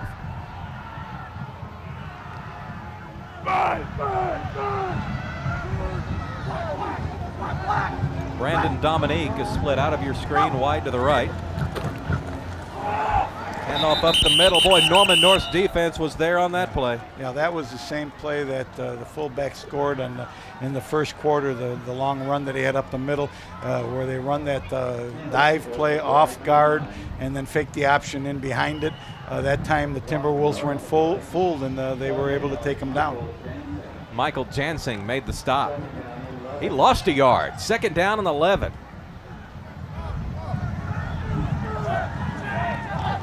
A little bit of confusion in the North secondary. 4 wide receivers for Taylor, who throws into a crowd, and it's incomplete. Hit off the hands of his intended receiver, and it's going to bring up third down and 11. Yeah, this is, Zach Taylor is throwing the ball. He throws a nice pass. Just most of the passes that aren't being completed are passes that are thrown high. Once he understands to follow through a little bit and get a little bit of push in behind him, he gets the ball down a little bit where the receivers have a little better chance of catching it. He seems to be accurate enough with the velocity and everything. It's just he's got the ball a little bit high. Big play for Norman. Third down and 11. 4 wide receivers. Taylor looking near side, throws, incomplete. Pass was intended for JoJo White. Yeah, JoJo was running a quick slant in behind the arrow route, and the ball was thrown there. Could have been caught, but JoJo let the ball go through his hands. Now they're in a punting situation. Hey, tomorrow the University of Oklahoma starts its football season, and you can see the game right here on Cox Communications. Oklahoma and UTEP. There are the numbers to call in Oklahoma City, 600-8282. In the Tulsa area, 665-0200. Tomorrow night, the Oklahoma Sooners right here on Cox Communications. Norman punts on 4th down. Ball's bounding around the 45-yard line, and that's where they'll down it. Norman North will take over with just over 5 minutes to play in the first half. Good field position for Norman North here, Mick, and I think Josh Cossey is going to find some receivers open and tie the score up at halftime. Well, he's looked good, especially on some of those underneath passes. I think he's drawn the respect of Norman's secondary, and they're a little bit afraid of. Yeah, they're too close. They're taking the profit, They're taking the underneath coverage. Now they're going to see a little bit of bump and run to take away some of that short passing game. They have turned off the 25-second clocks. They had a problem with that in the first quarter. Now they've just shut them off completely. 3 wide receivers left, 1 to the right for Josh Cossey. Jeff Bradley is his running back, and he takes the pitch out on the far side of the field across the 50. Let's see where the official marks it. Well, I say he stepped out of bounds right before he got to the 50, so it's going to bring up second down and about 6 at the Timberwolf 49. Once again, a Randy option to the right. Here's a little different look. Jeff Bradley, number 2, is the tailback in the backfield. He's 5'11", 203 pounds, and he's a senior. His replacement is Justin Fox, who is 5'7", 150 pounds, and he's a sophomore. They got the big, stronger guy in there right now. Big crowd at Harv Collins Field in Norman, Oklahoma. Cossey throws, and he's got Von Holt again. It's a first down for the Timberwolves at the 43-yard line. William Kinney coming in to make the tackle. Once again, Mick, a perfect throw by Josh Cossey to Von Holt, and it gets them enough yards to get the first down. That's a nice combination, a big target, and you got a quarterback that can throw the ball in there and very accurate in his short passing game. They just can't stop Von Holt. He's a favorite target, and he's a big one. Big body. First down and 10. Next time we see a replay, I want you to comment on Cossey's throwing formation. And Norman jumps across the line of scrimmage, so that's a big break for the Timberwolves. They're going to have first down and 5. These are things that take place early in the season. Players are not used to the cadence that the other quarterback is using, and consequently they're excited, the adrenaline's going, and they're jumping off sides. The defense is in the neutral zone. It is Coaches still will first down. correct this. First down and 5. You can run just about any play you want, can't you? Yeah, right.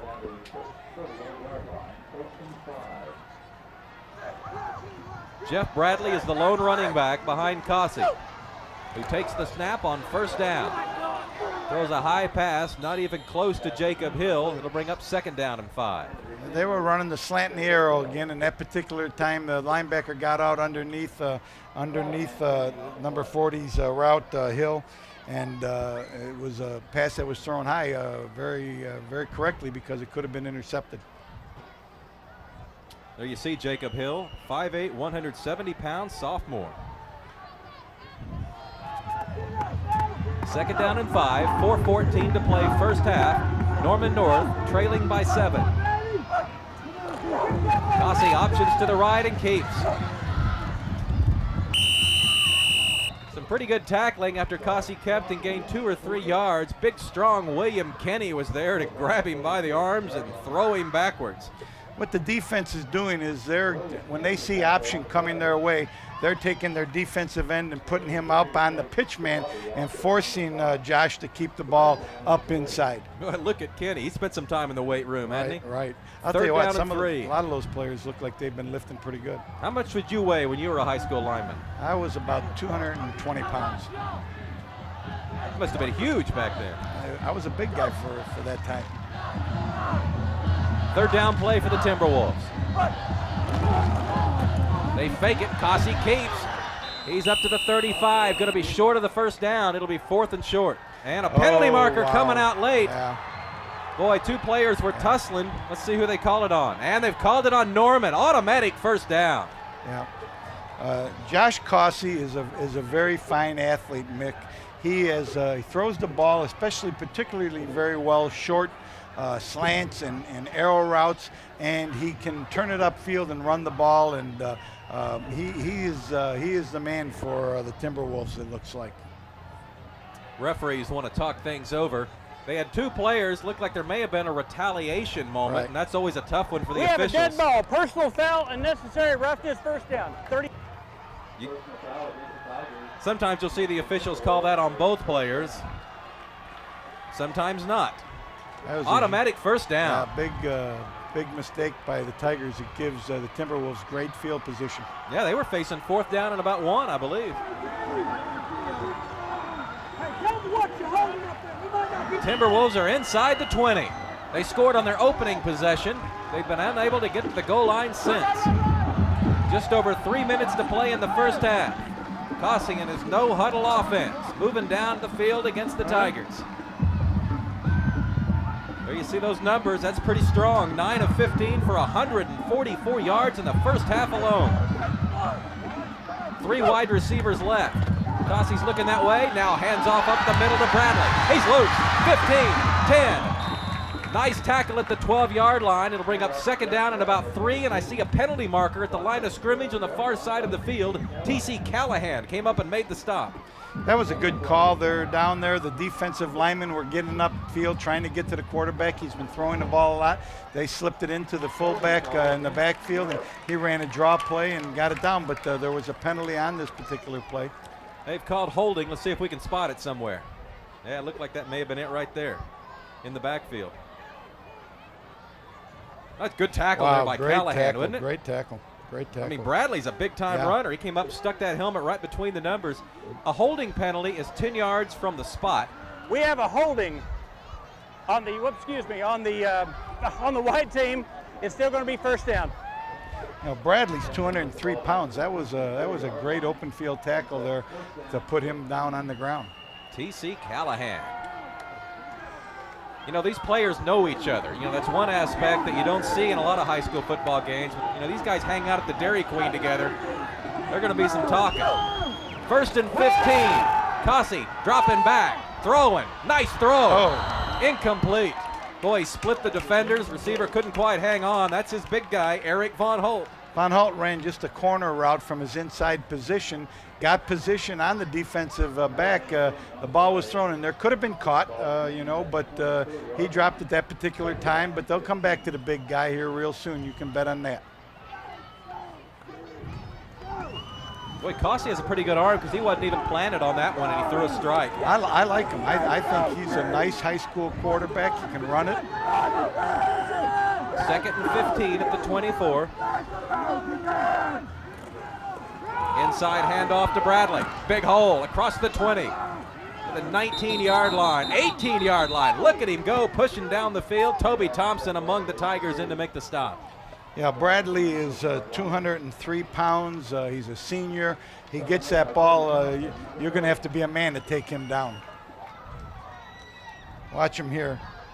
Got his head down, fighting for yardage.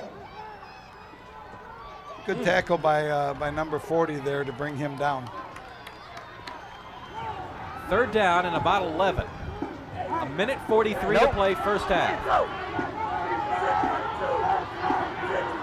Norman North trails by 7.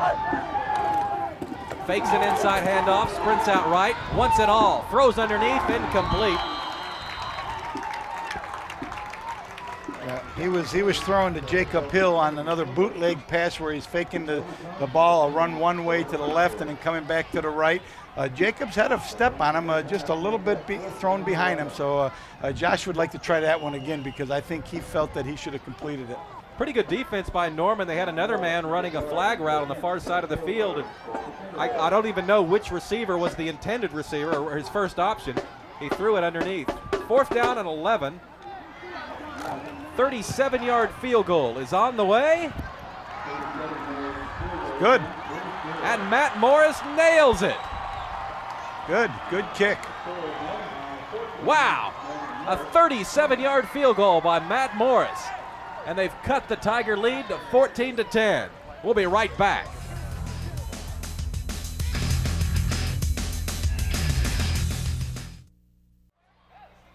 All right, thank you, Curtis Fitzpatrick, doing a great job back at our studios. Hope you saw the game last night from the Tulsa area. Owasso beating Tulsa, Washington. Every Thursday night this football season, you'll see a game from the Tulsa area, and every Friday night, you'll see a game from the Oklahoma City area. Kicks on the ground. Norman's got a fall on it, and they do at the 23-yard line. I'm not sure what that was, Coach. I think they were trying to squib it so they couldn't get a big return. I think with a minute and 25 seconds left in the half, they didn't want the gamble on the big return. So they were trying to squib it down there and see if they could get the ball into somebody's hands that maybe wasn't quite as good at running it. That looked like one of those kicks you see during a timeout at a Wranglers game where somebody's trying to win a contest and they bring a fan out to kick one. And sometimes my kicker kicks him that way. I like to. There's a good look at Zach Taylor. Boy, he's a good-looking quarterback. Just a junior, his first year to start. Bright future ahead for the Tigers under this guy. Play action pass, a deep drop. He sets up the screen, incomplete. Let's see if they're going to call pass interference. They are not. Jeff Bradley, the linebacker, was in, providing great coverage. You know, Jeff Bradley is really a workhorse on defense. Go down in the field and check on the condition of Norman Tiger tailback Archie Birch. Thanks a lot as we can look off to our side here. Archie, a while ago, took a helmet right off the knee. I asked him, I said, you done for the night? And Archie seem to be having some trouble with Steve's microphone. 2nd down and 10. Taylor throws, got his man. First down for the Tigers. Yeah, that looks like 35 to the 36. A slant and an arrow again, Mick. And that time the ball got in there, they caught the ball. They're in their hurry-up offense now. Clock will stop till they set the chains. Minute 10 to play first half. That's Blake Dean, number 4, senior wideout. And they're starting the clock. Minute 8, minute 7. Taylor's cool and calm under pressure. First down at the 36. And look at Jeff Bradley in the backfield with the sack. Taylor pops up, and now he wants to stop the clock. 56, 55 seconds. Remember, Norman burned that timeout earlier, Coach, when they couldn't find the kicking tee. Right. And now they've used another. No, Norman North has called a timeout. Yeah, I think they want to put them in a punting position and see if they can get the ball back in good field position. Jeff Bradley is an impressive player. If you look here, he times it perfectly, comes right through there untouched. The line couldn't get down on him, takes the quarterback down. I think he was their leading tackler last year, and I know he has done a good job tonight running the football and also playing his linebacker position. Something tells me that videotape will be queued up for Jeff tonight when he gets home. Yeah. Boy, that was a beautiful tackle. As you mentioned, he timed it perfectly. Yeah, that was a big-time play. He's a good football player. Coach told me that he was one of the hardest workers in the weight room. He was a young man that was always in the weight room, working hard, running, and a good leader and a good person. So those are the kinds of people you like to see have success on the high school level. I'm still surprised that Norman North called timeout with 48 seconds to play, and it's still just 2nd down. Well, you know, there's two thoughts here. One is that we got them in trouble now. We got 2nd and 20 or 2nd and 18. If they're going to run it, we got another timeout. We can stop the clock and maybe get field position, go after the block on the punt. Different coaches have different philosophies. Norman in a passing formation. Taylor has wide receivers left and right. Short drop, throws on rhythm, can't quite connect, and the incomplete pass will stop the clock with 45 seconds to play. 3rd down and 15. Jacob Rice was the intended receiver. Rick Sadowski is the defensive coordinator for Norman North, and he's calling a very good game in terms of picking apart whether they're running or passing the football according to their formations. Coach, you're always interested in trivia. Do you know this is not the only school in the Norman area that Norman High School has played? Back in 1896, Norman played the University of Oklahoma twice. Sooners beat them 12-0 and 16-4. 3rd and 15. Taylor throws. Got his man up to the 40-yard line. Short of the 1st down. Clock's going to roll, and now they blow it dead. It looked like Taylor went to the official and called timeout. Nope. They're saying Norman North called timeout again. Northern North called timeout. That was the same pass. That was the same stunt. Bradley tried the same stunt that he made earlier when he got the quarterback. This time, the Tigers were able to pick up the stunt and cut him down, and it gave Josh time to throw the pass out there to the flat and pick up a 9 or 10 yard reception. I tell you what this shows. Those Norman North coaches are confident, aren't they? Right. I mean, they're giving Norman extra time to talk about an offensive play, and Norman North wants the football. They don't want to go to the locker room behind. It'd be interesting to see what their thought here is, if they're going to go after the block or try to get the return. And they do have a good field goal kicker. He's already kicked a field goal, so if they think maybe they can get a couple of 1st downs in these remaining few seconds, that they'll get their field goal kicker in position to kick them another long field goal. It's 4th down and about 6. Ball's at the 40. I think they're going after it. They only have 1 back right now, and I think earlier they had 2 backs. So it looks like they're going to try to put as many people up there to rush this and see if they can get the block. As you look at the Tigers come out in a tight punt formation because they're anticipating them coming after the all-out block. Jacob Rice is the deep snapper. Luke Kramer is the punter, and he's got it off. Justin Fox watching it roll around, and Norman goes down and downs it at the 32-yard line. So Norman North's going to get another opportunity with just 28 seconds to play in the 1st half. Norman leads Norman North 14-10.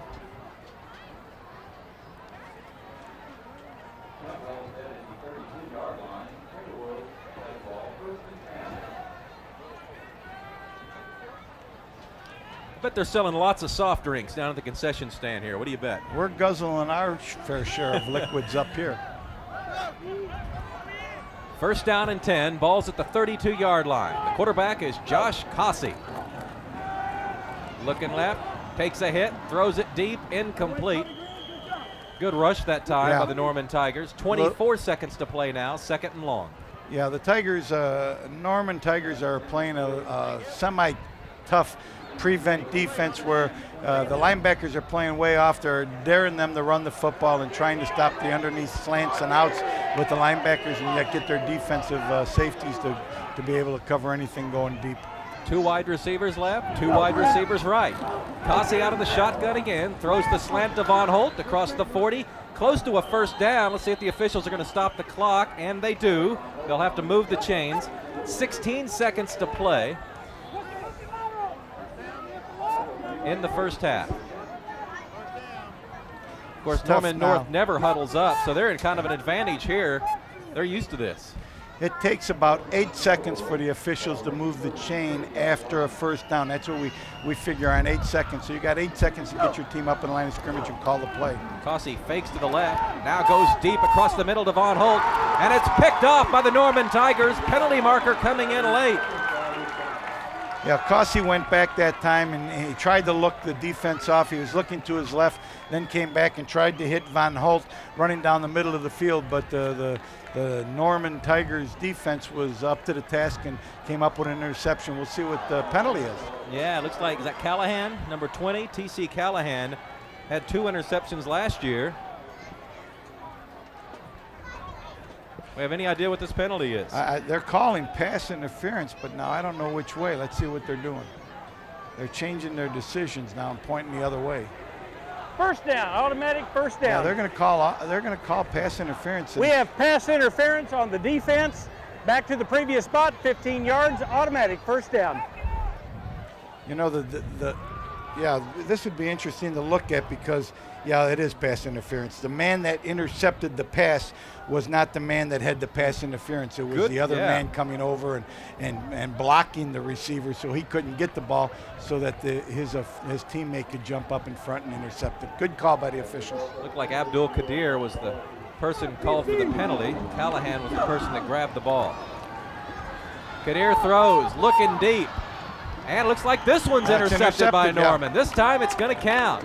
1 second left, and Norman's got the football. Just a fade route, trying to go for the home run, hoping that they can get a pass interference or maybe catch a long pass, but instead the defense rose to the occasion and came up with the interception with 1 second left. Watch Daniel McCutcheon here. Cut it off, grabs the angle, smartly goes down with 1 second to play, and now Norman's got one snap. What do you think they're going to do with it? Take a knee, I'm sure. That was a pretty good interception by McCutcheon there. He showed some athletic ability. Third turnover by Norman North. Well, barring a penalty, this will be the last snap of the first half. And as the coach predicted, they go straight up the middle. Are they going to tackle him? And we got a penalty, so it may not be the last play. Nice running by Zach Taylor, considering it was a fairly predictable play. I think he gained about 7 yards. Got a face mask on the defense, so they'll get another snap if they want it. Norman North was in a prevent defense with a 3-man rush, so they were just preventing from the long one, and we're going to give them that the quarterback sneak or whatever else they wanted. It looks like it's going to be a face mask penalty called against Norman North. Let's see if they decline the penalty. I believe the half would end. They take we have the an penalty. incidental face mask on the defense. Is going to make a first down. One more play, extend the period by an untimed down. All right, an untimed down. They're in their prevent defense, as you can see, Mick. They have 4 deep and 4 underneath with 3 defensive linemen trying to get a rush on the quarter. Norman leads it 14-10. Opening night of the 2000 season at Harv Collins Stadium in Norman, Oklahoma.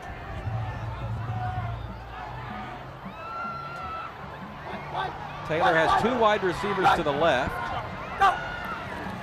And they pitch out. Is that JoJo? Up to the 35-yard line, and now the teams are going to head to the locker room. Well, we thought it might be close. Certainly is. Both teams scored twice. Norman got 2 touchdowns. Norman North a touchdown and an extra point. And as they head to the locker room, Norman leads it 14-10. Stay with us. This is Cox Communications coverage of high school football. Let's go down on the field to Steve.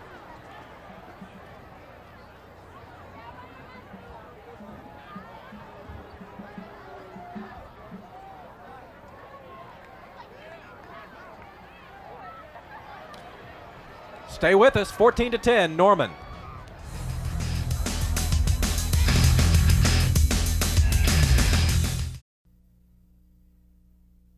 Harv Collins Stadium in Norman, Oklahoma.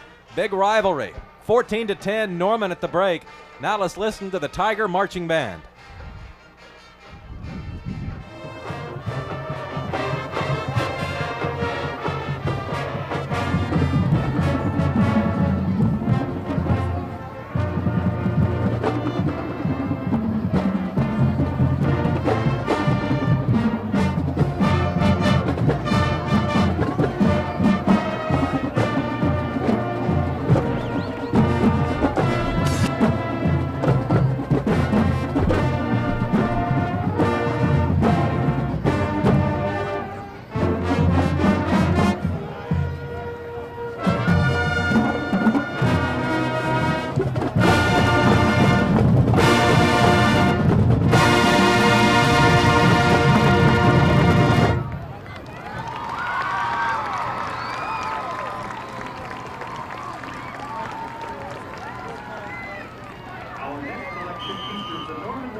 Please welcome Dr. Ciano, the combined bands of Norman High Cheers and Pops as they perform a blistering Tom Wallace arrangement of Chuck Berry's classic hit, Johnny B. Good.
Dr. Ciano with two hats, one from Norman High North and one from Norman High School. Thank you, Dr. Ciano.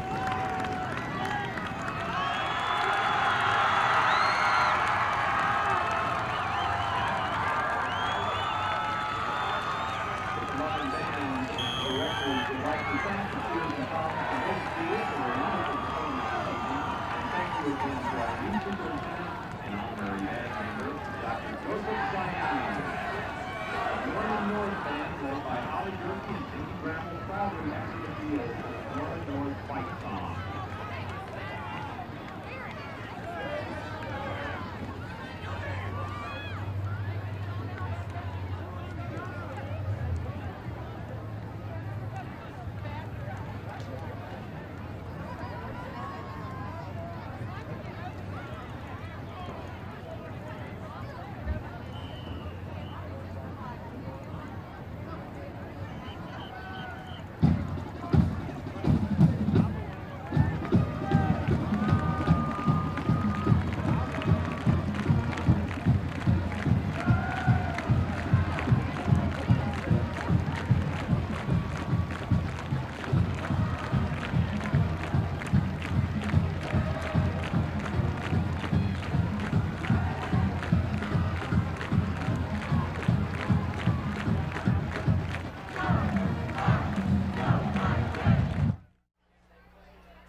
was the field goal. 30. All right, thank you, Curtis Fitzpatrick. Let's go down on the field and Steve Marshall.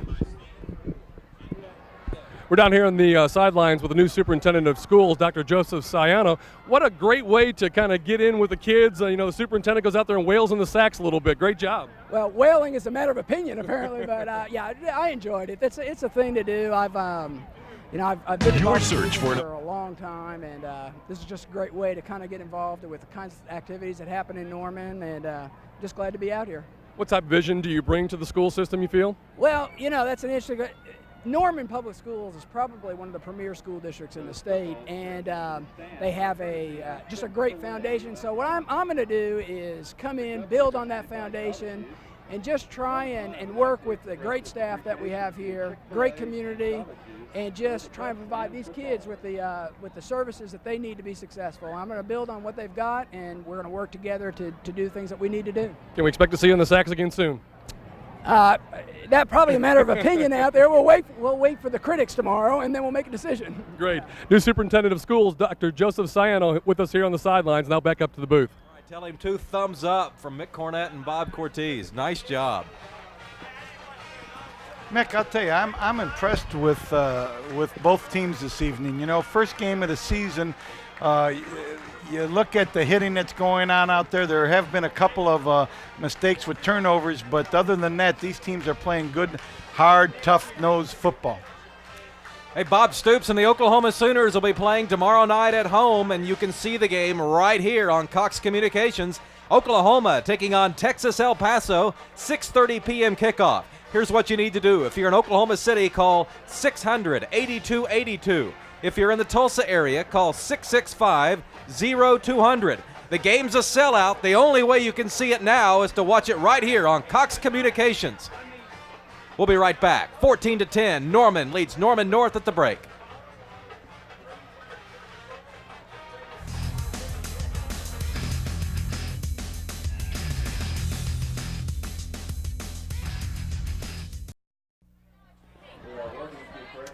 It's 14-10, Norman leading Norman North.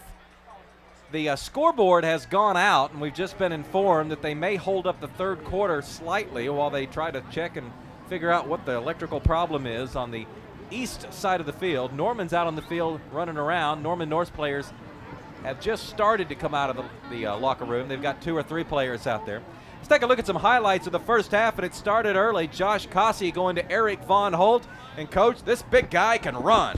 Yeah, watch right here. He pulls away. I mean, he's got a second gear right there. He's a big, strong guy that caught the ball and showed that he has some ability to do something after he catches it. 7-0, North scoring first. Here comes Zach Taylor, the Norman quarterback. Big hole for JoJo White, right up the middle. JoJo did a good job of breaking into the secondary and then looking around and finding where he needed to go instead of breaking it off to the corner like most people do. Here we got a fumble on a punt. This really enabled Norman Tigers to get another touchdown score on that particular series. Yeah, there Chanda it is Murphy right there. crashing up right up the middle. That made it 14-7 Norman. Look at JoJo again. Watch the speed right here. Boom. But you know what? I'll tell you what. Number 12, Matt Morris, does a good job of running them down. Now, there was a clip on that play, so it was brought back. It wasn't quite as long as we had seen. Cossey throwing there to Von Holt. Fumbled ball here, and alert Indians jump on the ball. 3 turnovers by North in the first half. There's a 37-yard field goal by Matt Morris. Cleared it easily. That was a nice kick. Good hold by the holder. Good snap by the center, and he kicked it through. Let's take a look at the first downs. Norman has 6. Norman North trails on the scoreboard, but won the first down.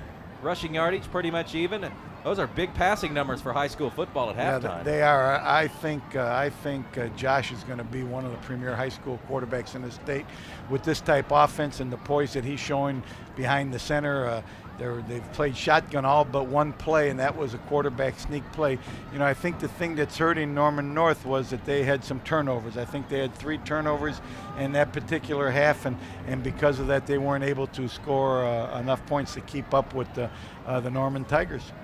Lots of penalties in the first half as well. Each team had 7, and sometimes you see that on the opening night. Yeah, you'll find that, the players, you'll find that the players aren't used to having the officials out there. You can scrimmage, and you can have coaches yelling and screaming at practice about keeping your hands in or staying onside, but nothing like what you're going to see when the actual officials get out there and you're playing for keeps. So that's a normal thing that you're going to find not only in the high school levels, but you're going to find it in college and even the professional levels. You're going to find a lot more penalties early in the season because of players not used to having the officials around watching them as closely as they might do.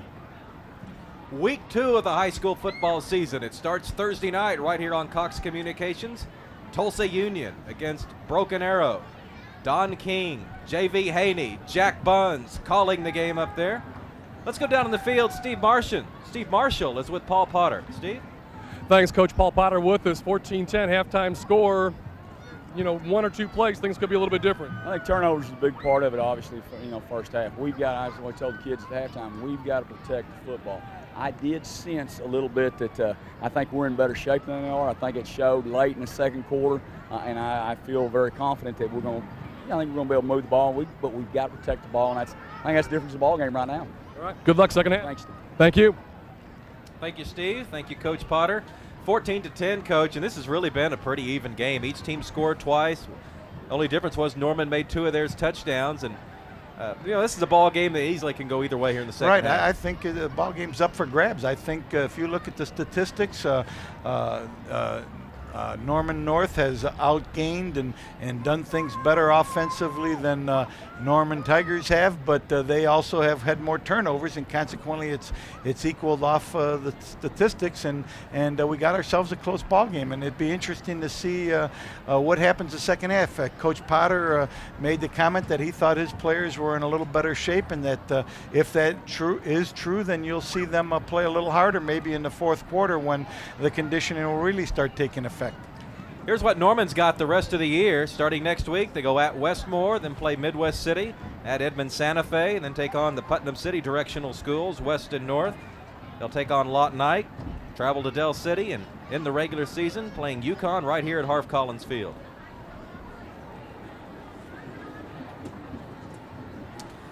Norman North will play Del City next week and then travel to Moore. And they'll play Edmond North, travel to Northwest Classen. Lawton go to Mustang, and end the season with Midwest City and Putnam City. Norman North, just its 3rd year of football, and Coach Norman is a traditional power. They've won state championships here and put a lot of players into college and some into professional ball, but when they split these schools up, the talent level just immediately dropped off because the numbers dropped off. There's 2 ways you look at when they split up a school. One is that you hurt the school that's losing all the players. You're saying, boy, wouldn't it be nice to have X player over here playing for us? But what it does, it gives the community an opportunity to have a lot more players, a lot more students feel success. Now there are 2 starting quarterbacks in Norman instead of 1.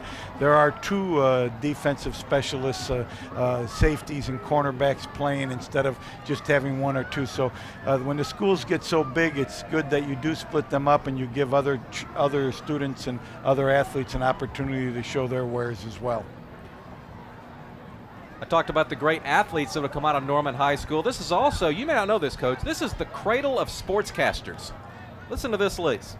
Bob Berry Jr., Bob Berry Sr., Dean Blevins, Dick Pryor, Mike Steely, all of those guys went to Norman High, as well as Barry Trammell, the sports editor of the Daily Oklahoman. Wow. Yeah, this is sports journalist history right here. That's a pretty impressive group of people. Of course, Dean was a 3-sport all-stater. Football, basketball, track. I remember Dean when he was at OU. What years did he play there? 74, 5, 6, and 7. He left just as I got to the University of Colorado. He might have been afraid of me. Is that what it was? I think he graduated just before I got coaching at the University of Colorado. It didn't matter because we still got hammered by OU in those days. That wasn't a good time to be playing Oklahoma. That wasn't a good time. They cut into my coaching record. I bet. Well, Norman's going to receive the kickoff. We've lost the scoreboard here. It's completely lost power. Steve Marshall may be having to do a good job of signaling us some time down there. The officials, no doubt, will be keeping it on the field. And here's the kickoff to start the third quarter. Looks like, oh, the ball touched the end line. No, they're keeping it in play up to the 16-yard line. Looked like JoJo White brought it out. I thought he had stepped in the end zone, which would have been an automatic touchback. His momentum stepping back, Mick, caused him to step in the end zone, and they'll allow him to bring it back if, in fact, it was his momentum that brought him into the end zone. Zach Taylor running onto the field. We talked to Zach Taylor's mother between the break while ago. She came up to say hello. Yeah, she's anxious. She would like to see Norman Tigers with a bigger lead, I believe, than they have right now. Zach is 6'2", 160 pounds. You think, well, that's not very big. You should have seen him a year ago. He weighed 115 pounds a year ago. He was 6 foot tall. He was bench pressing 95. They put him on the weights. Now he bench presses 150 pounds. Still got to fill out, but 6'2", 160, a lot more presentable. They're looking inside, nowhere to go. Norman North's defense comes out of the locker room and stands them straight up. Yeah, that would be JoJo White on the same play that he scored on, the dive up the middle, faking the option after they hand off to him. And once again, the Timberwolves were there for the challenge. Milla Foley, one of the players in there. There's a bunch of white jerseys around the ball. Second down and 10. Norman leading it 14-10.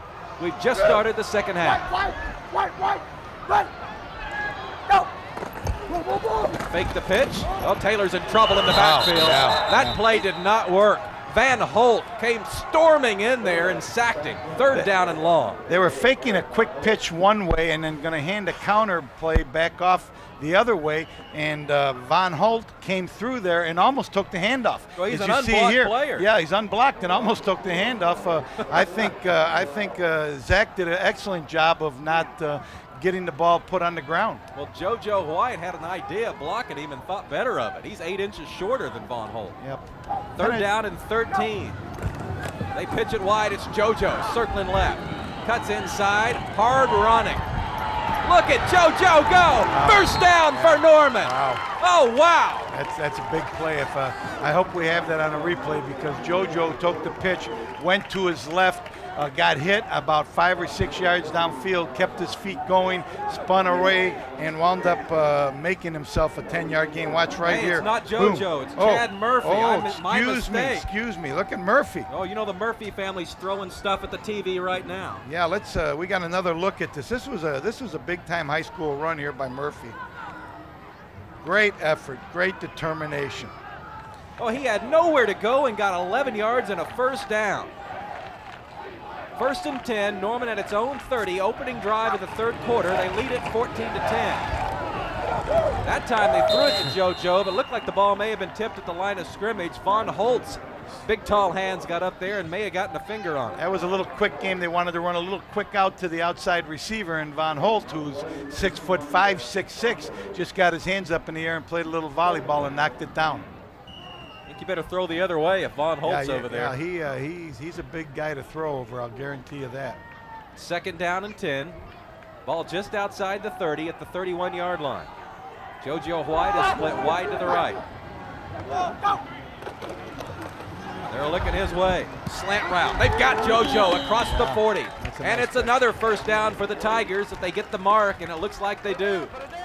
That was just a slant play to JoJo. They put the receivers to the other side, isolated him out here to their right, ran a slant. He ran an upfield and cut it in for the slant, and Zach threw a perfect strike to him, and he wound up catching a pass with somebody draped all over him. Good look at JoJo White.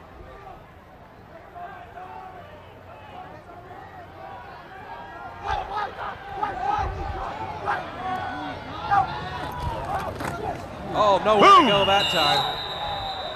Boy, 73. Wow.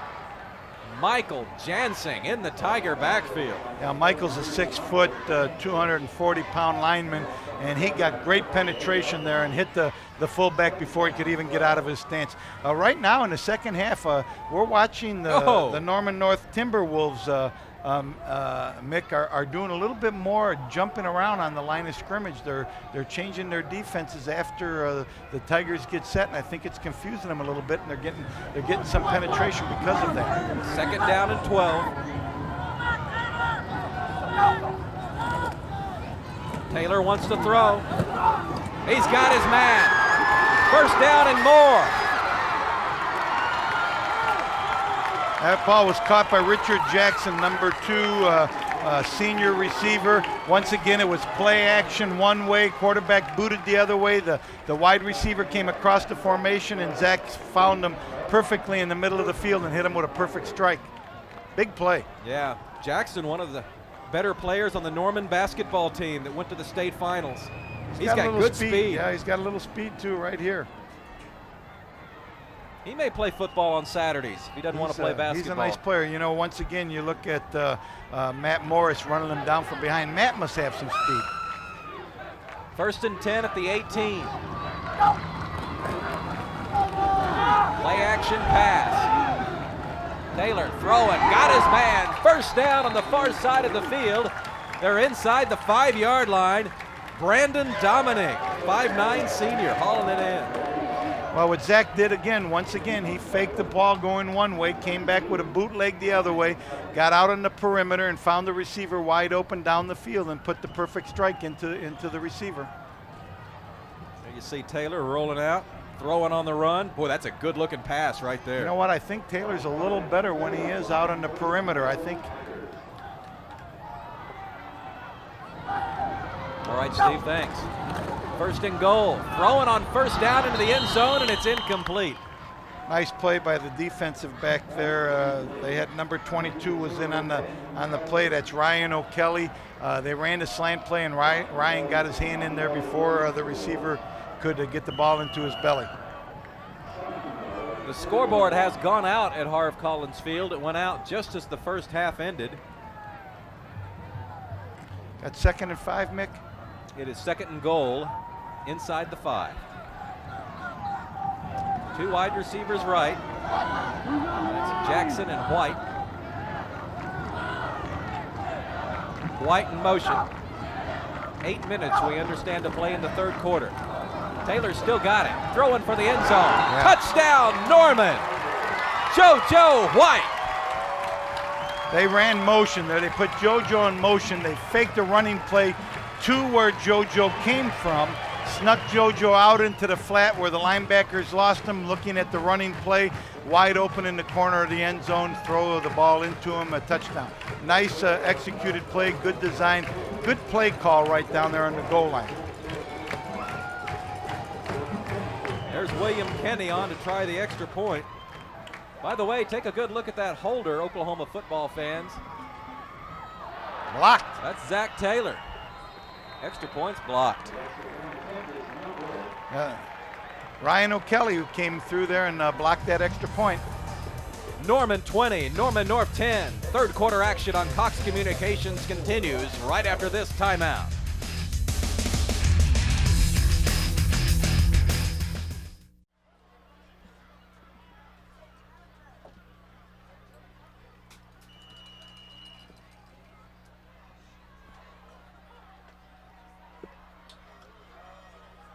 .7:38 to play 3rd quarter here. Norman leading at 20-10. That's Justin Fox breaking it open on the kickoff return. He's to the 30, and now the kicker flings him out of bounds at the 35. Boy, I tell you, if William Kenny hadn't gotten over there, he may have run for a while. I like Justin. Justin Fox is a 5'7", 150-pound tailback who's only a sophomore, and he does a good job. Let's take a look at that touchdown. You like this play. I do. You know what they did was they put motion across the field, then they faked the play action play this way to get the linebackers to bite over here, then came back and the linebackers lost the motion man in the corner of the end zone, and he was wide open and uncovered, and they got their touchdown. Let's see if Josh Cossey and the Timberwolves can respond. They now trail by 10. Justin Fox in motion on 1st and 10 at the 35. They hand off to Fox. He's circling right. Across the 40, 43-yard line. Gain of 8. Nice call. We haven't seen that play. Yeah, they put Bradley in the backfield, and they brought they brought Fox across the formation and handed him the ball, and the little scat back was able to maneuver downfield and pick himself up a nice gain. Well, Fox is an incredible story. He was a freshman running back in Washington, Oklahoma last year, gained 1,500 yards. Now he comes in here as a sophomore and, of course, at a much bigger school and fighting for playing time. Looks like Norman's got another player down. I bet they hated to see him leave in Washington. Wow, I guarantee you that. But you know what? He's only a sophomore, so I know that Coach Sadowski and Coach Potter are glad to have him playing with the Timberwolves. We take a break. 20-10, Norman leading Norman North. We'll be right back.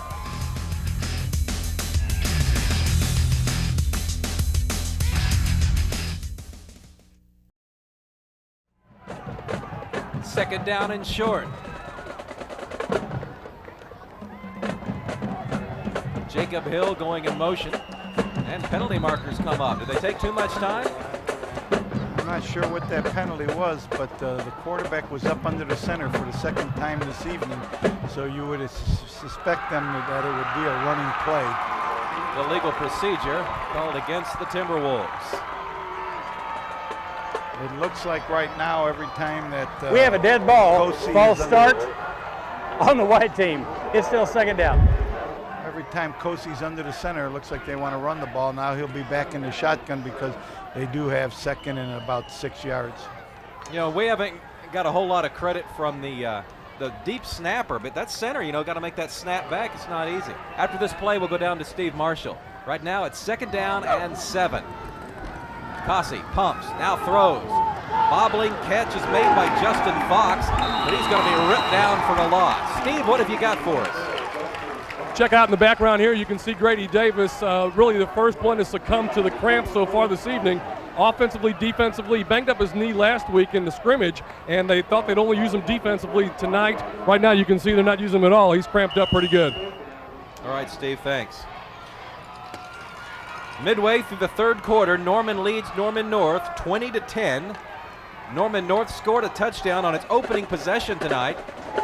They managed a second quarter field goal, and this is their first possession of the third quarter. 3 wide receivers to the right, 1 to the left. Cossey in shotgun as he's been since the opening gun. Long count. Fake the inside handoff, and Cossey keeps. 40, 45, first down, close to midfield. Now he's Mr. Everything now. You can tell that Coach Potter has put the offense in his hands. They've designed the offense for him. He's running the option, he's running draws, he's running keeps, and he's throwing the football very well downfield. Here he is here coming downfield. He gives a little move. He's a nice looking athlete, you know. He does a good job here trying to make a move, spinning, getting upfield to get the first down. Yeah, for 6'2" quarterback, he runs well. You also don't see guys in the shotgun run that well, but they do a nice job of running the option out of the shotgun. First and 10, ball's at the 49. Fake the handoff again. Cossey rolls right, throws, incomplete. Ball bangs off the intended receiver. Toby Thompson was defending on the play. It'll be second down and 10. Yeah, Jacob Hill went to the flat. He had a wide open run in the flat, as you can see here. They faked the ball here. Josh throws the ball a little bit behind him. If he put the ball out in front of him a little bit, it'd give him a better opportunity to catch it. But I'm sure that they'll be working on those things this week in practice. Second down and 10. Throwing on rhythm. Got his man. Oh. And ball's loose. Ball's loose. Looked like Norman may have got there first. A scramble for the football at the 45. Let's wait for the official indication. I don't think the officials know yet. That's just a basic little hitch route, little 6-yard hitch route. Norman they threw ball. It in there. Von Holt had the ball. A big hit on Von Holt. We'll look at the replay and see who made the hit. The ball popped out, and Norman Tigers jumped on it. Fourth turnover by Norman North. Let's take a look at it here, Coach. Von Holt's their favorite target. He's got the ball there pretty clean. Oh, a nice tackle with the helmet. Yeah, that was number 30 made that play right there. Abdul Qadir. Yeah, he caused the ball to pop out of Von Holt's hand and gave the Tigers good field position once again. Yeah, and Abdul Qadir is playing because Archie Birch went down with that injury in the first half. you know he's a tough guy. If you watch him run the football, he runs it very tough. And when people come to tackle him, he likes to bull over those people. And there it shows that he has some of that toughness on his particular hit on Von Holt on that particular play. Good-looking player. Got a timeout out there again. That name's kind of tough on sportscasters, though, don't you think? Yeah, right. Khalid Abdul-Qadir. You notice I haven't said it. Well, I'll tell you, his teammate Ted Holm has 7 letters in his name. Khalid Abdul-Qadir has 7 vowels in his name. 5'5", 165 pounds. He's transferred into the Norman School District, and they're glad to have him. 1st and 10 for Norman after the fumble. They'll take over at their own 46-yard line. They're working on Grady Davis down here on the sideline, looking at his knee. Big number 90 for the Norman Tigers is standing up. He's got his pant rolled all the way up. He's kind of walking it off a little bit. Well, earlier he was the one that was cramping up. Handoff up the middle. Some running room over the left side. Yeah, just a basic isolation play, a power play off tackle where they put the fullback up on the linebacker and try to follow the tailback in behind him. Number 25, I believe, was the tailback. Was that the tailback? That's Murphy, Chad? and he isn't getting up. Chad Murphy. Let's take a look here, Coach. Yeah, over the left side, nice hole. Looked like, did he pull up? Is that why he went down? I'm not sure anybody tackled him. I'm not so sure either. It looked like he was stumbling there. I hope he didn't pull a muscle. I hope it's just a cramp and they can walk it off on him. Well, you remember at halftime, Paul Potter was saying he thought his players might be in better condition. Now we've seen 2 Norman players cramp up here in the 3rd quarter. Yeah, and this is about the time, Mick, when you're going to find them cramping up. Late in the 3rd quarter and in the 4th quarter is when it happens. Usually in the first half, the players have drank enough liquids that it'll sustain them through the first half. But in order to carry them through the second half, they're going to have to really overload their system with water 24 to 48 hours before they participate in the contest with this type of heat and humidity. Good look at Paul Potter. He was the head coach at Edmond in 1992 to 1994. Took his Edmond Bulldogs to the state finals one year and to the semifinals another year. Then he went down to Rockwall, Texas, and now he's come back north of the Red River. 20-10, 3rd quarter. We'll be back.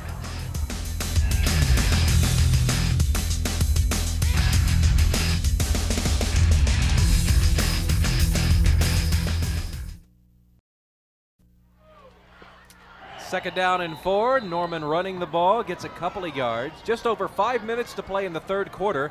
The Tigers have the lead, 20-10, and they're trying to keep that clock moving. Turnovers have really played an important part in this particular ball game. I really think that the Timberwolves would have scored a couple of more times if it wasn't for the fact that they did turn the ball over. And I know Coach Potter and Coach Peters both believe that both teams needed to be error-free in order to win this ball game. Norman has had fewer errors. 3rd down and 5. Here's a 1st down run. T.C. Callahan, the backup running back, coming over the right side. 1st down at the 40-yard line. You know, Matt Morris is really a good football player for the Timberwolves. He's made a lot of plays from the safety position that have prevented Norman from scoring more points. He's made some tackles where he was the last man between the goal line and the offensive player. 1st down and 10. Zach Taylor, starting quarterback for the Tigers, wants to throw on 1st down. Running out of time, gets it off. Nice defensive play there in the secondary. Looked like Tony Rayburn came up and tipped it away. That was a ball that could have been intercepted. Bring up 2nd down and 10. I bet Taylor wished he hadn't thrown that one. Once again, the bootleg play, the waggle play where they fake one way, the quarterback rolls the other way, and then he's looking for the 3 receivers coming across the field at different levels. That particular time he was throwing across his body, almost got it intercepted. 3:21 to play, 3rd quarter. Norman with the ball and a 10-point lead, playing their arch rivals, the Norman North Timberwolves.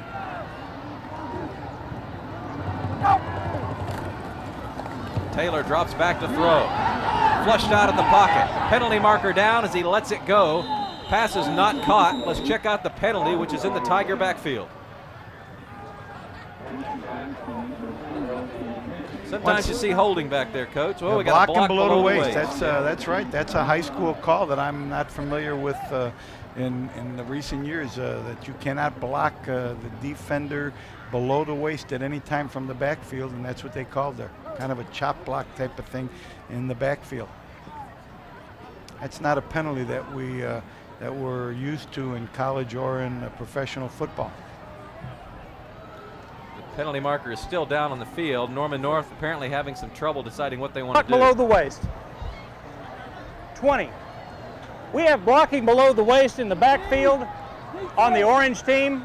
It's going to be replay second down. They do not point out which players make the penalties in high school football as they do in college and pro, although it sounded like he was telling the Norman coaches it was number 20, T.C. Callahan. Taylor was flushed out of the pocket there. He's a pretty cool under pressure there, isn't he, considering he's starting his first game? Yeah, very cool under pressure. That was a big penalty because it's from the spot, and the chop block was in the backfield deep anyways, and then add 15 yards to that, and you wind up with a country mile. I'm glad you said that. Keeps me from having to figure up. It's like 2nd and 30, or known as a country mile. They set up the screen, incomplete. Once again, they tried to run the screenplay, and Jeff Bradley, who is a very, very good linebacker, I think he was the leading tackler last year for the Timberwolves, sniffed out the screen, came up and made the play just as the ball got to the receiver. Watch it again. Boy, Norman North was really ready for that play. Of course, 2nd down and 30, there's not a whole lot of things you can do offensively. Yeah, a screen's a good call at that particular time, I think, because everybody's dropping back thinking that you're going to try to get at least half of the first down. Well, now it's 3rd and 30. That's no better. Intercepted. Matt Morris makes a big play. The first turnover of the night by the Norman Tigers.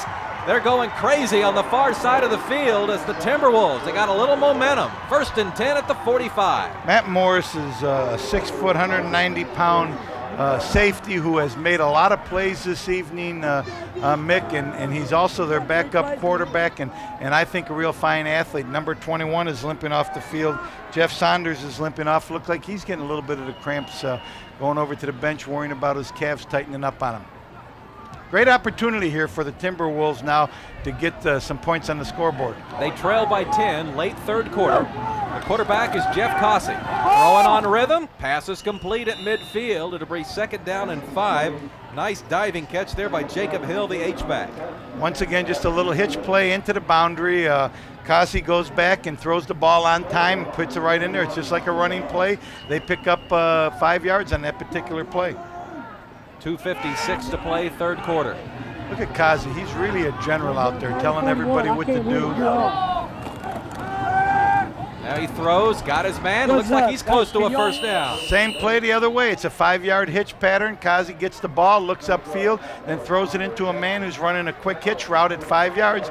Completed it both times. Got themselves a first down, 5 yards each time. It's a good running play for a passing team. Well, they haven't moved the chains yet. I think he's just short. 3rd down and about an inch. Country inch. Quarterback under the center, looking for quarterback sneak. You called it. First down. Yeah, so far Cossey has been under the center, I think 3 times in this particular ball game, and all 3 times they were looking at running the football. Take a look at the quarterback sneak here. You know, he gets good yardage, but watch the hit that he takes after he gets upfield. Number 64 in there on the tackle, and really does. That's Chris Anderson, one of the captains, a 5'9", 200-pound senior. Norman North hadn't had much trouble getting to midfield and slightly beyond, but they've had trouble doing anything further. Let's see what they can do on this possession. Cossey setting up the screen. Lofts the pass over to Justin Fox, but he can't hold on, and it's 2nd down and 10.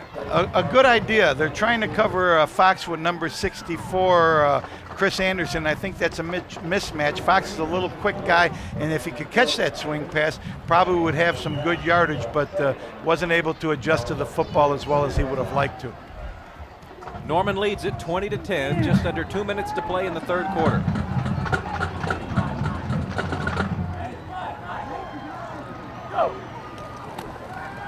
Cossey Cossey throws quickly. Completes it to Jacob Hill across the 35, and he's close to another first down.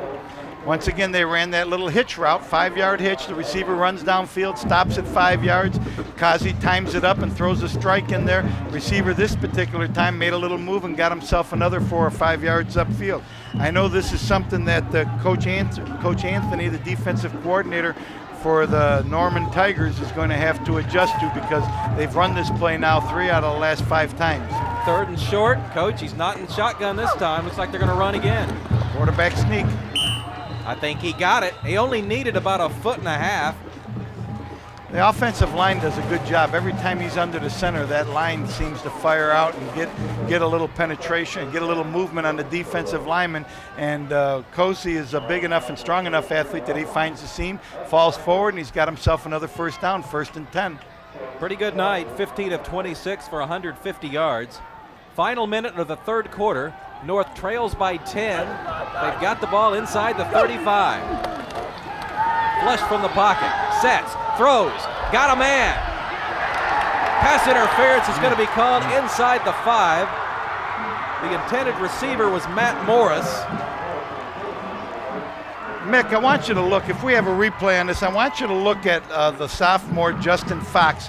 He makes this play possible by the block. He picks up the blitzing linebacker, cuts him down just like a big tree, and Fox isn't very big. There he is right there cutting him down, and the little sophomore does a good job, and I could see now why Coach Potter has him in the ball game. You know, even though he's only a sophomore and he's not very big, he's a tough little guy with great quickness, enabled Josh to throw the ball downfield and get the pass interference.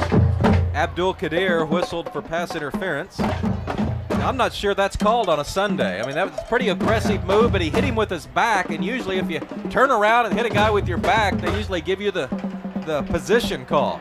I'm still coaching, so I don't talk about officials very much. And you might get fined. Yeah, that's right. They got a drive 40 going. seconds left, 3rd quarter. They're inside the 20 on 1st down. Cossey flushed out, still got it. 15, 10, 5. Still fighting. Jeff Cossey.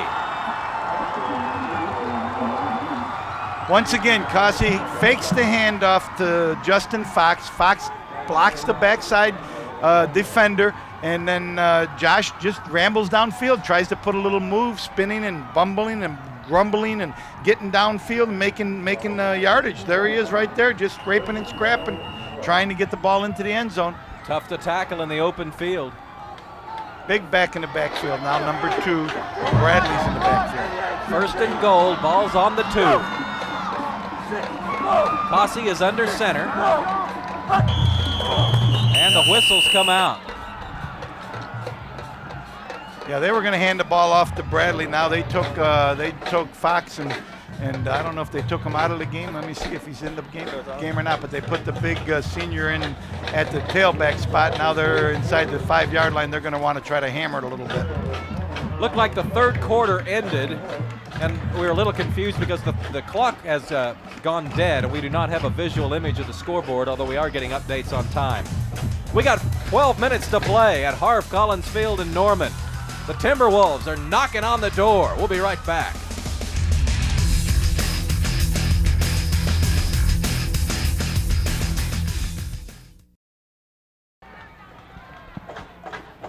Well, we've got a really nice game going, a big rivalry here in the suburbs, South Oklahoma City. They're in a very tight formation here. This is a running formation, but they might be trying to look at this formation. Good grief. They've had 4 wide receivers almost the entire night. Now they've got 1. They hand off to Bradley. He's pushing. He's driving. Look at those orange jerseys driving back, and he didn't get in on 1st and goal from the 2. Chris Anderson that time once again came up and made a big play in the middle of the line. That was a big man on a big man. That was Bradley and Anderson, two big guys here in Norman, Oklahoma that are pretty good high school football players. Ball is inside the 1. 2nd and goal. Bradley, same formation, Bradley's Coach. getting it again.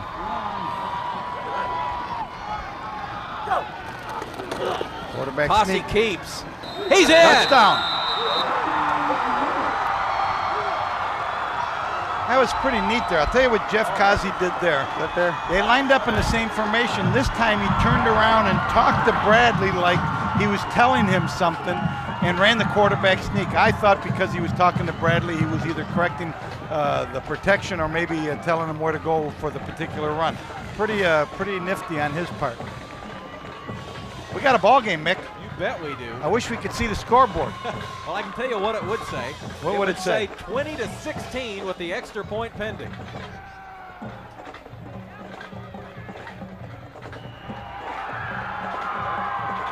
And it's good. Fourth quarter, Norman, a 3-point lead. They'll get the football when we return on Cox Communications.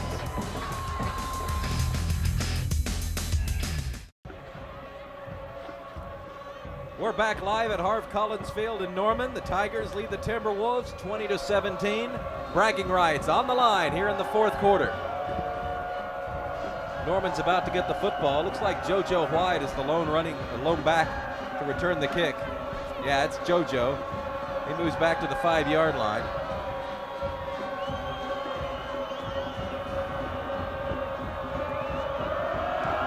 The kicker is John Simcox. JoJo's got it at the 1. He'll bring it back. Oh, what a vicious hit on the special teams. Boom, number 33. That was a great hit by Taylor Ellison. Coming down, Taylor did a great job of getting down there and putting his helmet across the bow and taking the tailback down. 11 minutes and 10 seconds to play. Norman with a 3-point lead in the ball, and coach, you figure they're going to try to burn some clock. Yeah, you know, they have a couple of good running backs, so if they could generate a little bit of running game here and eat some time off the clock, give less time for the Timberwolves. First and 10, the quarterback is Zach Taylor. First man through is getting nowhere. I think that's JoJo White being buried there. Let's check it out. Yeah, JoJo, once 5'9", again, 170, getting up slowly. I'll tell you, penetration by Norman North is really hurting the Norman Tigers at this particular time. They're going to have to do something to get outside and eliminate those blitzes and stunts that they're getting up the middle. Look at all the penetration before the ball carrier even gets to the line of scrimmage. He's having people tackle him. Boy, Michael Jansen storming into the backfield. He's tough to block. Second down and 11. Ball's at the 19. Taylor wants to throw. Does. Ball tipped up into the air and incomplete. Pretty good pass. Yeah, that was to JoJo White. Once again, JoJo ran a 6-yard slant in there. The quarterback threw the ball. It was a pass that most of the time JoJo's going to catch, but that particular time he didn't get the handle on it. Saunders defending on the play.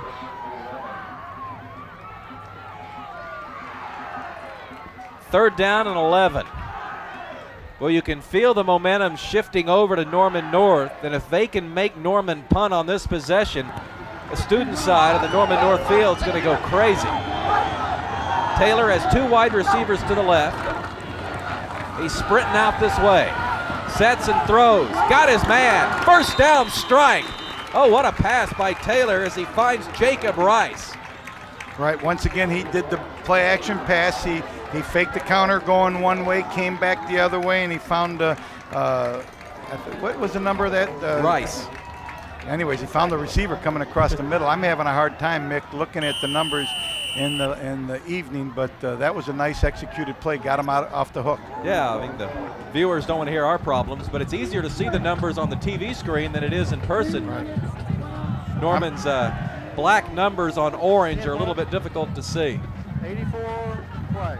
Hey, the Oklahoma Sooners start their season tomorrow. A lot of optimism in Soonerland, and they'll get it started with a game against Texas El Paso. The game's a sellout. If you want to see it, you're going to have to tune right here to Cox Communications. But you got to order because it's pay-per-view. Here's what you need to do. If you're in Oklahoma City, call the number on the screen, 600-8282. If you live in the Tulsa area, call 665-0200. Oklahoma and Texas El Paso, the college football opener from Memorial Stadium in Norman. 10 minutes and 12 seconds to play in the ball game here. Norman clinging to a 20-17 lead.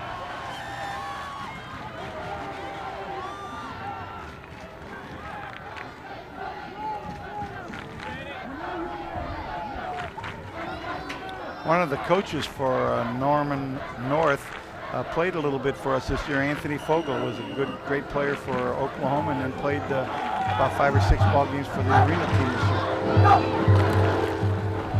Taylor to throw, plenty of time, and he finds Blake Dean on the near side of the field. That was a nice, well-executed play into the boundary. They put one receiver going deep, and they ran an out to number 4, Blake Dean, and Blake did a good job of catching the ball and getting it out of bounds. Ryan O'Kelly, number 22 there, made the stop. It'll bring up second down and about 4. The ball's between the 36 and 37-yard line. Big first down for Norman because the momentum had started to shift at Norman North's way. Let's see if they can put a string of them together here. Zach Taylor trying to protect a 3-point lead against his arch rivals, the Norman North Timberwolves. Like the handoff to Murphy, and he didn't get anywhere. That time, instead of running the counter waggle boot play off it, they gave the ball to him and tried to sneak a run in there, and he was stopped by a host of defensive players on the line of scrimmage. Yeah, look at Millifoli, number 57. I'm amazed at how many good arm tackles we're seeing tonight. I think that's the time in the weight room. Yeah, all these guys lift weights anymore, Mick, so they're all a lot stronger than we were when we were growing up, I'll guarantee you. Third down and 4.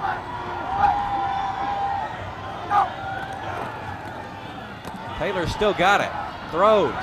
Incomplete. Well, that ball may have been tipped. It was tipped at the line of scrimmage. I'm just wondering if it was big number 88, Von Holt, tipping it again. Let's see if we have a replay on that. That's twice this evening that he's got his fingertips on the ball. Watch Von Holt, number 88, 6'5". Yeah. He just got a hand on it. Still almost caught. Yeah. Nice effort there by the Norman receiver. Fourth down and 4. Looks like Norman North's going to get it back. I would assume they'll try to draw him off sides here. Can't do it. They get the punt off under a pretty heavy rush. Fair catch is called for and made.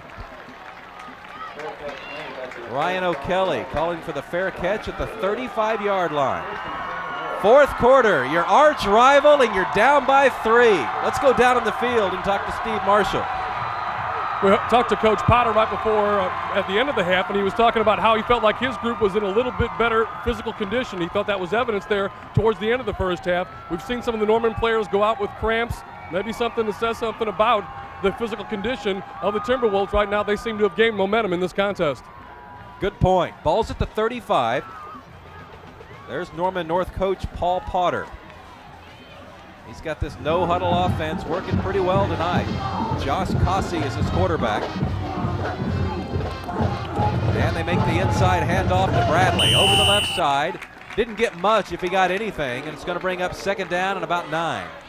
You know, I'm really impressed with Josh Cossey because he is a general out there. He is getting the signal from the coaches from the sideline, and then he is able to come out and hand signal and yell and get everybody in the right position.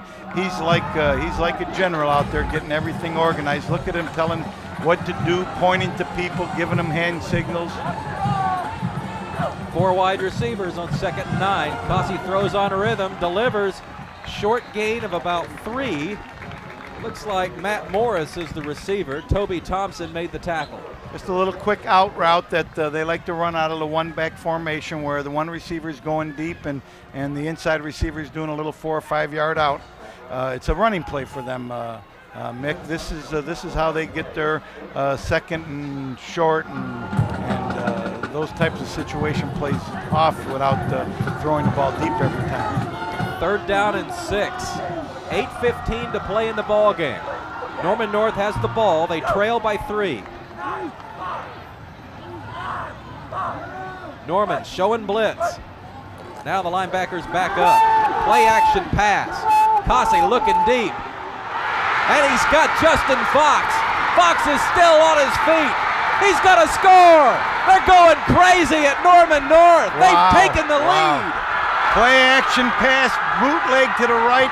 had a tackle out in front of him, found the little Justin Fox running down the middle of the field, threw a perfect strike to him. He caught the ball, outran the defender to the goal line. They got themselves a touchdown. The sophomore, the transfer. Now the most popular man on campus. 5'7", 150. He's got some quicks. I guess so. It's 23-20, Norman in the lead. And now they're trying for the extra point. Tommy Mangino puts the spot down, the kick is up, and it's good. Hello, 24-20. Norman North leading with 7:45 to play in the ball game. Well executed play, good timing. Really was a good call also. I'm really impressed with the sophomore, Justin Fox. Doesn't look like his shoulder pads fit him. Oh, he can run. Oh, yeah. You knew he could run from the beginning. They wouldn't have had him out there. Little guy like that being a sophomore, you knew he had to have something, and it sure wasn't size. Student body play doesn't know his name. Nice throw here. You watch the ball come right in there over the outside shoulder. Gets a block from behind him. I'm sorry I missed the receiver that made the block that gave him an opportunity to go all the way. Toby Thompson trying to chase him down but couldn't get him.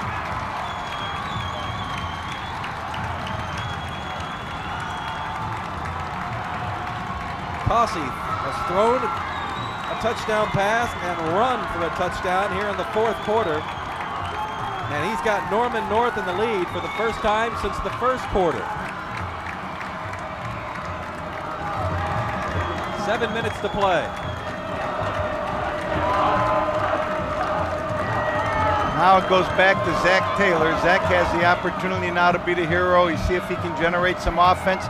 Coach is on the sideline getting the Tigers all fired up. It'll be interesting to see now how they respond from being behind, I think, for the first time this evening.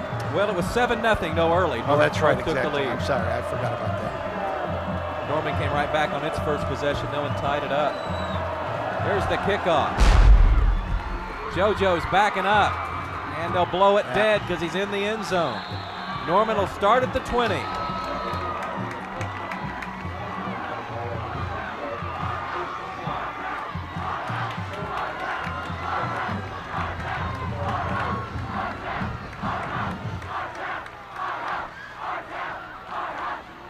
Huge crowd gathered at Harv Collins Field tonight.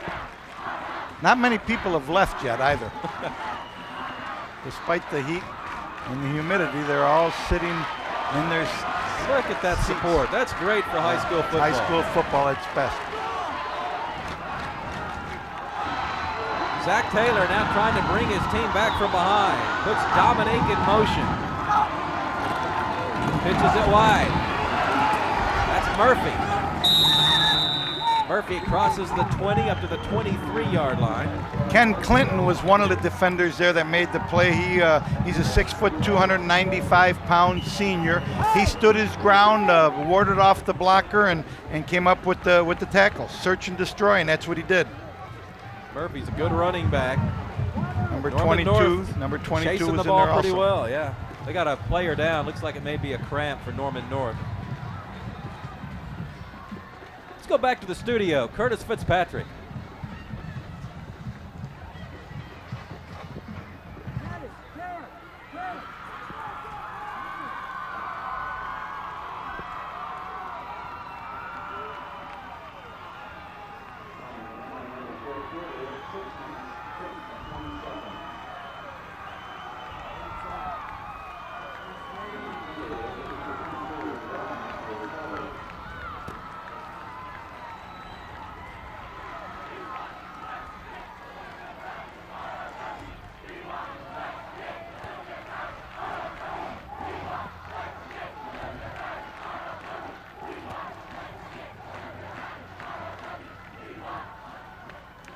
Thank you, Curtis. Norman North has 2 fourth-quarter touchdowns, and they've come back to take the lead, 24-20.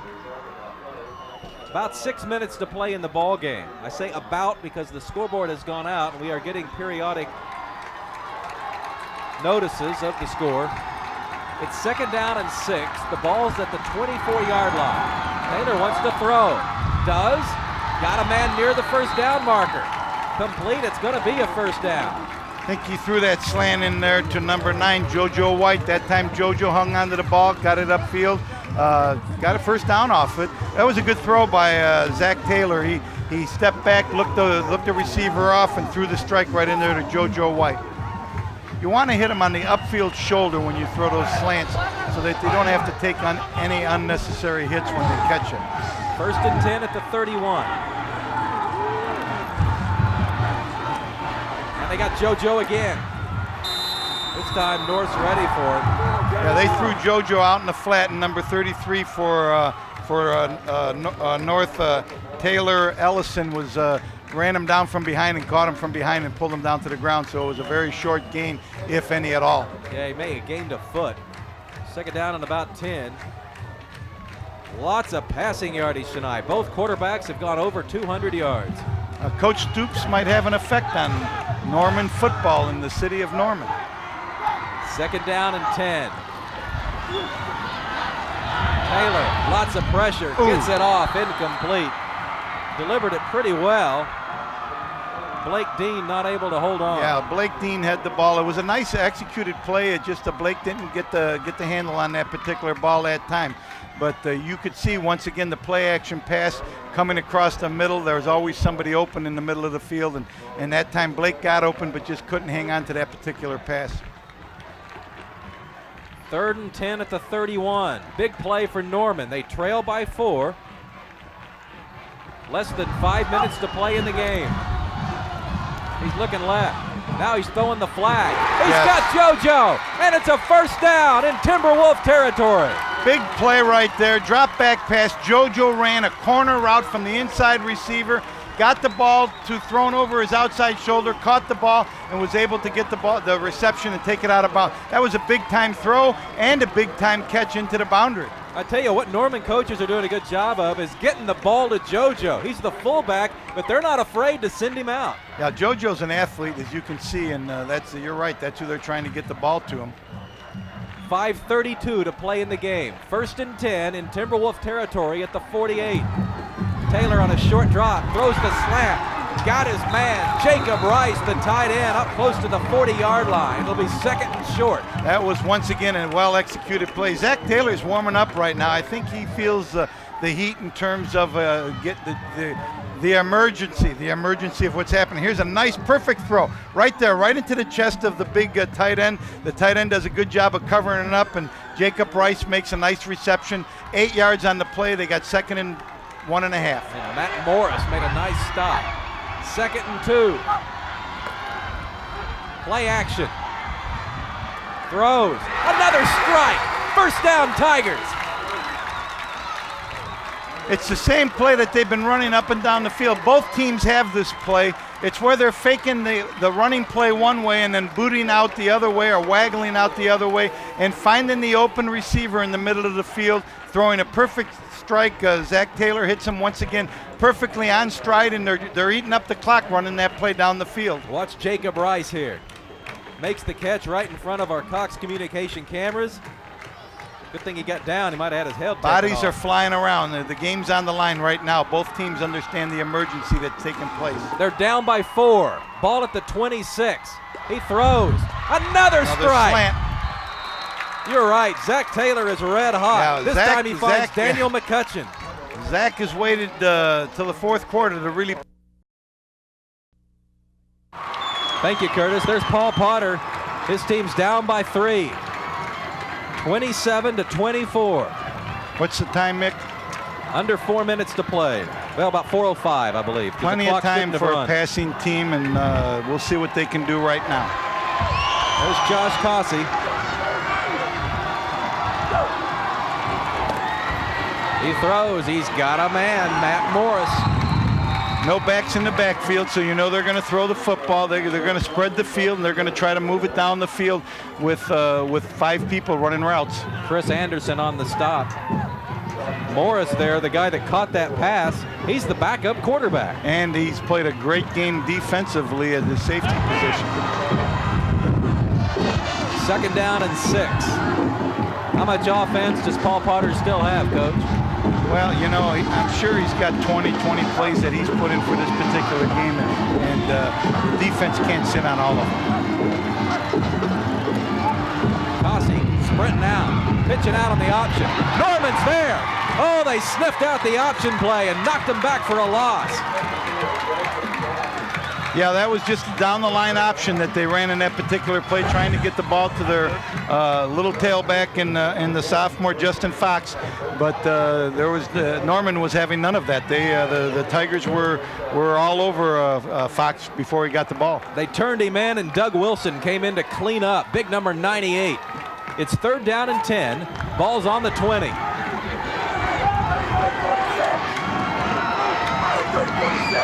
Big play. Norman showing blitz.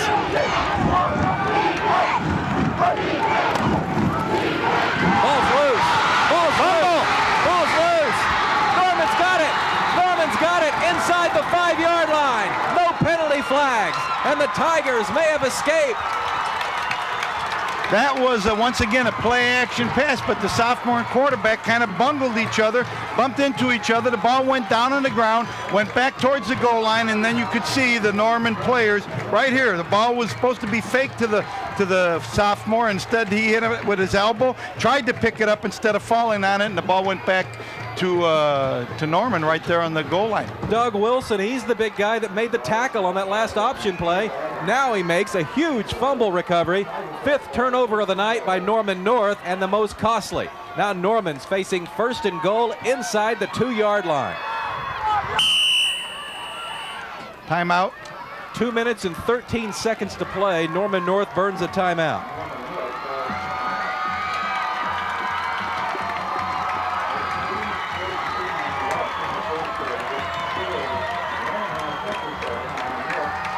Well, what are you telling your team, Coach?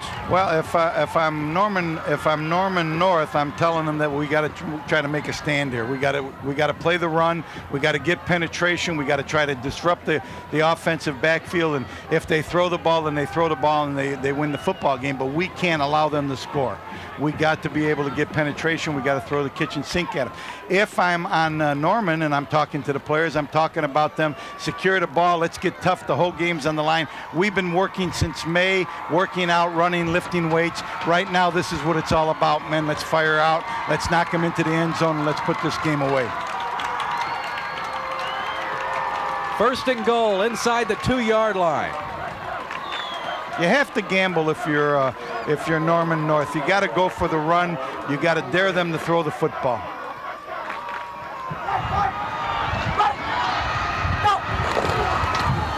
Taylor back sneak. He's in. Zach Taylor on a quarterback sneak right up there, and I'll tell you something. I hope we got it on our replay.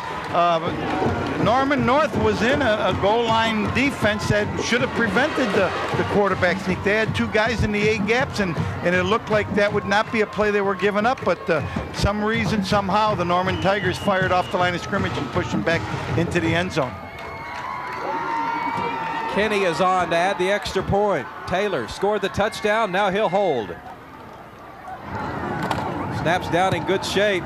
Kenny's kick is short and to the right. I'm not sure they care a whole lot. They've got a 9-point lead. 33-24, inside 2 minutes to play. This is a very, very well played high school football game. In terms of emotions and execution of plays. Unfortunately, Norman North had 2 or 3 turnovers too many in order to win the football game, but they did show the ability of moving the football up and down the field. Both of these teams are going to win football games this year. They're not going to be 1-9 teams this particular. They play good defense. They run to the football. They're well coached. I know if the Timberwolves eliminate some of the turnovers that they had, they'll wind up with a pretty good season this year. There's Paul Potter giving instructions to Josh Cossey. Desperation time for the Timberwolves. They're down by 9, 2:05 to play.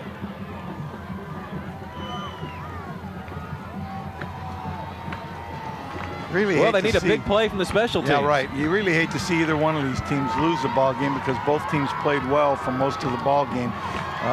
They were really warriors out there tonight and true gladiators, and it was a great way for us to start the season with an exciting football game. North scored 2 fourth-quarter touchdowns to take the lead, 24-20. And then Norman responded with 2 touchdowns of its own to make it 33-24. Taylor Ellison and Justin Fox are deep for Norman North, who needs a big-time return. There's Kenny's kick. And it's going to Fox, who bobbles the ball momentarily, now picks it up inside the 10. He's up to the 15-yard line, and it's not very good field position for North. They've got 85 yards to go. Yeah, they're down 9 points, so there are no 9-point touchdowns in high school football. So they're going to have to either be patient to get the ball down there and score and then go for an onside kick. But the first thing they have to do is get the ball into the end zone, and they got a long way to go right now. So what kind of passing routes can you call when the defense knows you're going to throw? Well, you know, it depends how many timeouts you have. I think they have all their timeouts left, so you can throw some routes down the middle. They're playing, they're daring them to throw deep. They're playing up close. Norman is playing man for man and giving them the taking away the long passes and taking away the short passes and giving them a deep one. But they're running stride for stride with them, so they must feel confident that their DBs have the speed to run with the receivers that they're putting out there for the Timberwolves. First pass goes incomplete. It'll be 2nd down and 10. I think a little lack of communication there. Looked like he threw down the middle and the receiver ran a corner route. Josh Cossey on a short drop, throws, a struggle and a fight for the ball, a penalty marker coming in late. Yeah. T.C. Callahan was the defender, and he's throwing up his hands. I'm like, who, me? What are you talking about? Yeah, I think Callahan might have been called for coming over the back. They're throwing a little arrow route, a little 6-yard route, and they're not gonna have an opportunity to win the ball game just going down the field 6 yards at a time, being behind 2 scores. Well, that's an automatic first down, and it stops the clock. Both of which help Norman North. Right, exactly. Defensive pass interference on the orange team, 15 yards, previous spot, first down. Officials stepping off, cross the 30-yard line. Officially mark it at the 31. Good look at Josh Cossey there, 6'2", 195-pound senior. He's had a big night, thrown for over 200 yards. Yeah, he's a good quarterback. He's going to win some football games this year. He's going to feel comfortable with this offense. 1:46 to play. Cossey, flush from the pocket, wants to throw on the run, looking deep. Incomplete, intended for Matt Morris, who went high and almost brought it down. Yeah, Matt got up there. I like Matt. Matt's a good defensive player. He's a good offensive player. He almost came up with a big play there. I hope that isn't him on the ground. Yeah, he's laying on the ground. He's cramping up. You can see him when they grab their toes and straighten out their legs, that they're cramping up, and that's not very fortunate for him, especially when he's such a fine athlete that they would like to have him in the ballgame. Cossey threw that ball 45 yards. And it was on the money. He had a chance. There were just some defenders around him that were battling for the ball. You know, we were talking with Lane Parks of OSSO, who's your trainer with the Wranglers, and he was making a good point to us yesterday, saying that these players have to hydrate the day before a game. If you wait till the day of, you probably waited too long. Right, you can't get enough water in your system and retain it long enough just in one day, so you got to start doing it 2 days. Even 48 hours before is really preferable, but 24 hours would be adequate. Looks like he's okay. He's walking off the field and nothing more than just probably a cramp. 2nd down and 10. Morris leaves the game. Cossey has 2 wide receivers right, 2 wide receivers left. Pumps, going deep again. Throwing a post route, and it's incomplete. Defending on the play was number 20, T.C. Callahan, and it's going to bring up 3rd and long. Yeah, they were running 3 verts down the field trying to get somebody deep, get in behind one of the defenders. But Norman wasn't having any of that. They were doing a good job of preventing the long pass.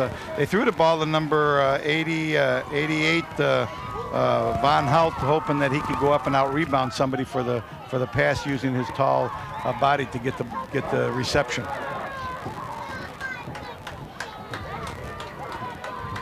Let's take a look at our player of the game.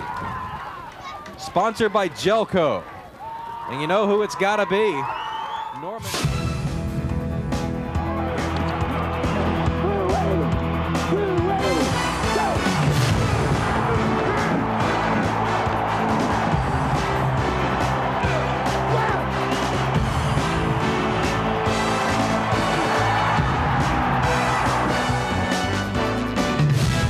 Won the player of the week game.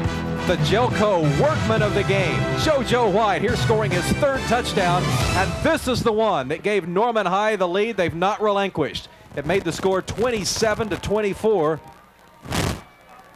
And Norman North has expanded its lead now, or Norman has expanded its lead now to 33-24.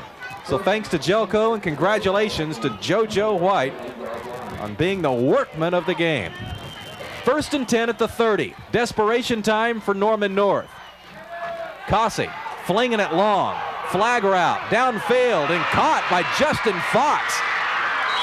Fox is the guy that scored that big long touchdown a while ago. Yeah, he can run. He ran a little wheel route, we call a wheel route, where he comes to the flat and then breaks it up down the sideline. He got down the sideline. The defender got turned around and wasn't able to find him. He came back, made the catch, and enabled them to get another big first down. They put a 5'7" guy into a jump ball situation, and he won. You know, he's pretty quick, and he really did a good job adjusting to the ball there. The ball's at the 41-yard line. Cossey's working quickly. Throwing again, looking downfield for Rayburn. Incomplete. Right, that ball was almost intercepted. Once again, they're trying to get the ball down the sideline on a fade route to number 15. But once again, the Norman Tigers were in a prevent type of defense and were able to knock the ball down. Almost came up with the interception. There you see the pass. Good defense. We're down to 1 minute remaining. Daniel McCutcheon there on the defensive play. Cossey needs 2 scores. He trails by 9. Looking right, throws, got his man, Jacob Hill over the middle. It's not enough for a first down, so the clock's going to roll unless they use a timeout. He's hurt. We hurt. got a player down, and that's going to stop the clock. Yep, I think he's cramping up too. Anytime you see that leg laying straight like that, then you know that it's probably a cramp. At least we hope that's all it is. And once again, they're picking it up and trying to work the cramp out. That was a little button hook type of play there, a little unusual play. He did a 360 and then broke over the middle of the field and got in behind the linebackers, and Josh found them open and completed the pass to him. High school football passing game. It's pretty, isn't it? These two teams have thrown the ball very well this evening for the first game of the season. You could see the influence that the Coach Stoops has had on the high school teams in this particular area, because those guys are probably spending time up at the coach's office and out to spring ball learning the passing game from one of the top teams in the nation. 33-24 is the score. Norman, which trailed in the 4th quarter, now leads by 9. Norman North is trying to get back and get a touchdown, then presumably an onside kick that would give them an opportunity to get back in the game. Something, Mick, that I found a long time ago. Most of the high schools in the communities where there is a large university usually reflect the offense or defense that particular university is using. The reason being is that sometimes there's fathers on the staff at that university, and they're willing to share information with the high school coaches more readily than they might to other coaches throughout the state. And the high school coaches in that community have availability to drive their car 5 minutes to get to a practice, where somebody from Edmond might have to take a 45-minute to an hour drive down here to watch them practice. So it's very interesting to see that they do usually reflect the offense or the defense that they're using at that particular university. It'll be 3rd down and 2 when they resume play. Jacob Hill, you see him there, cramped up, and they're going to help him off the field. Well, he's played a tough game tonight. Yeah, they all have. A minute left in the game. Norman North at the Norman 33-yard line. They need to score twice. Jeff Cossey, old number 9 there, with his top running back, Jeff Bradley, in your screen.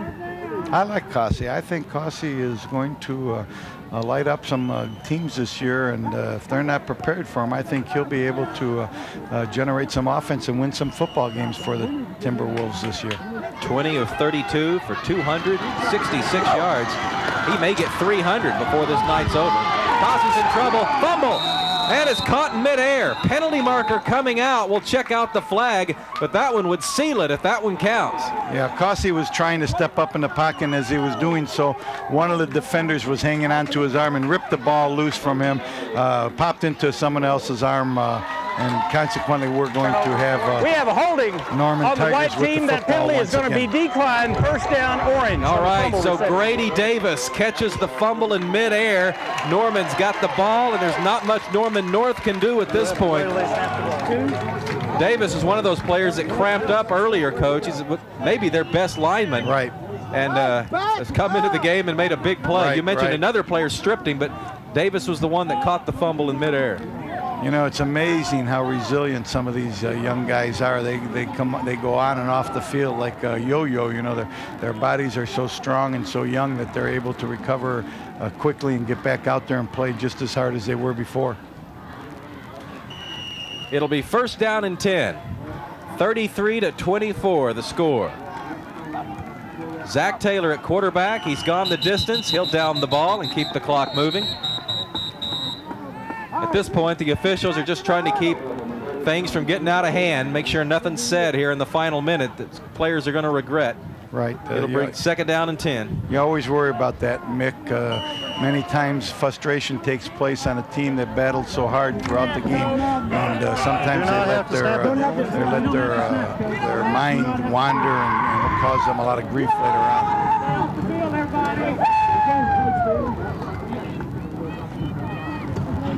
Hey guys, show class. Nothing Oklahoma stupid. City fans will be watching a replay of this game coming up at 10:30.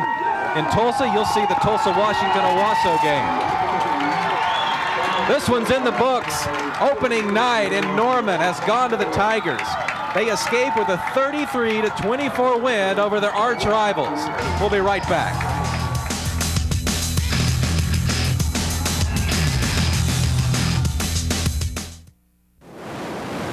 (33-24) the final score. Let's go down on the field to Steve Marshall.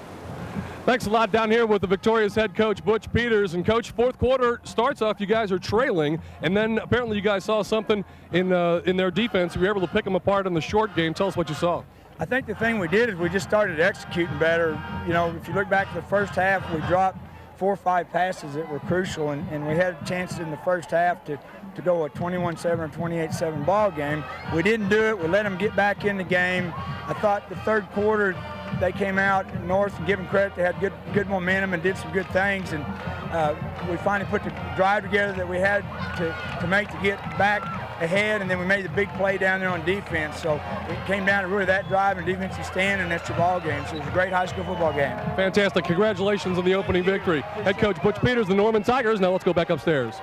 Tigers are 1-0. Let's go to a break, and we'll return to wrap things up here from Harv College Stadium in Norman, Oklahoma. The Tigers have won it.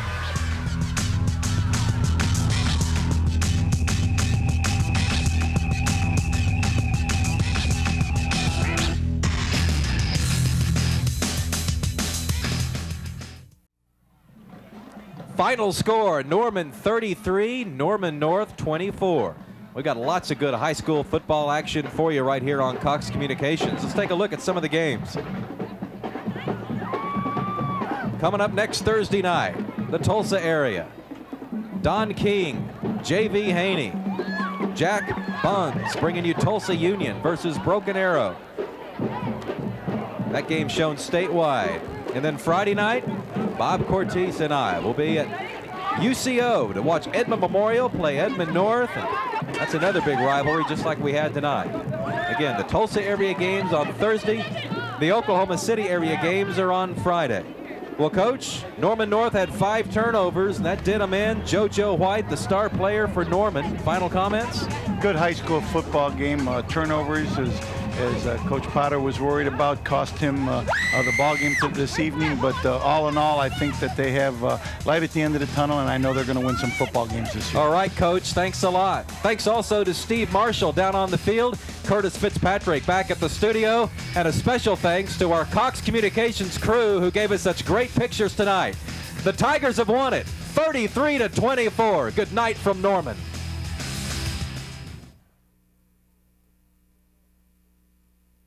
Of the Production Services Group at Cox Communications.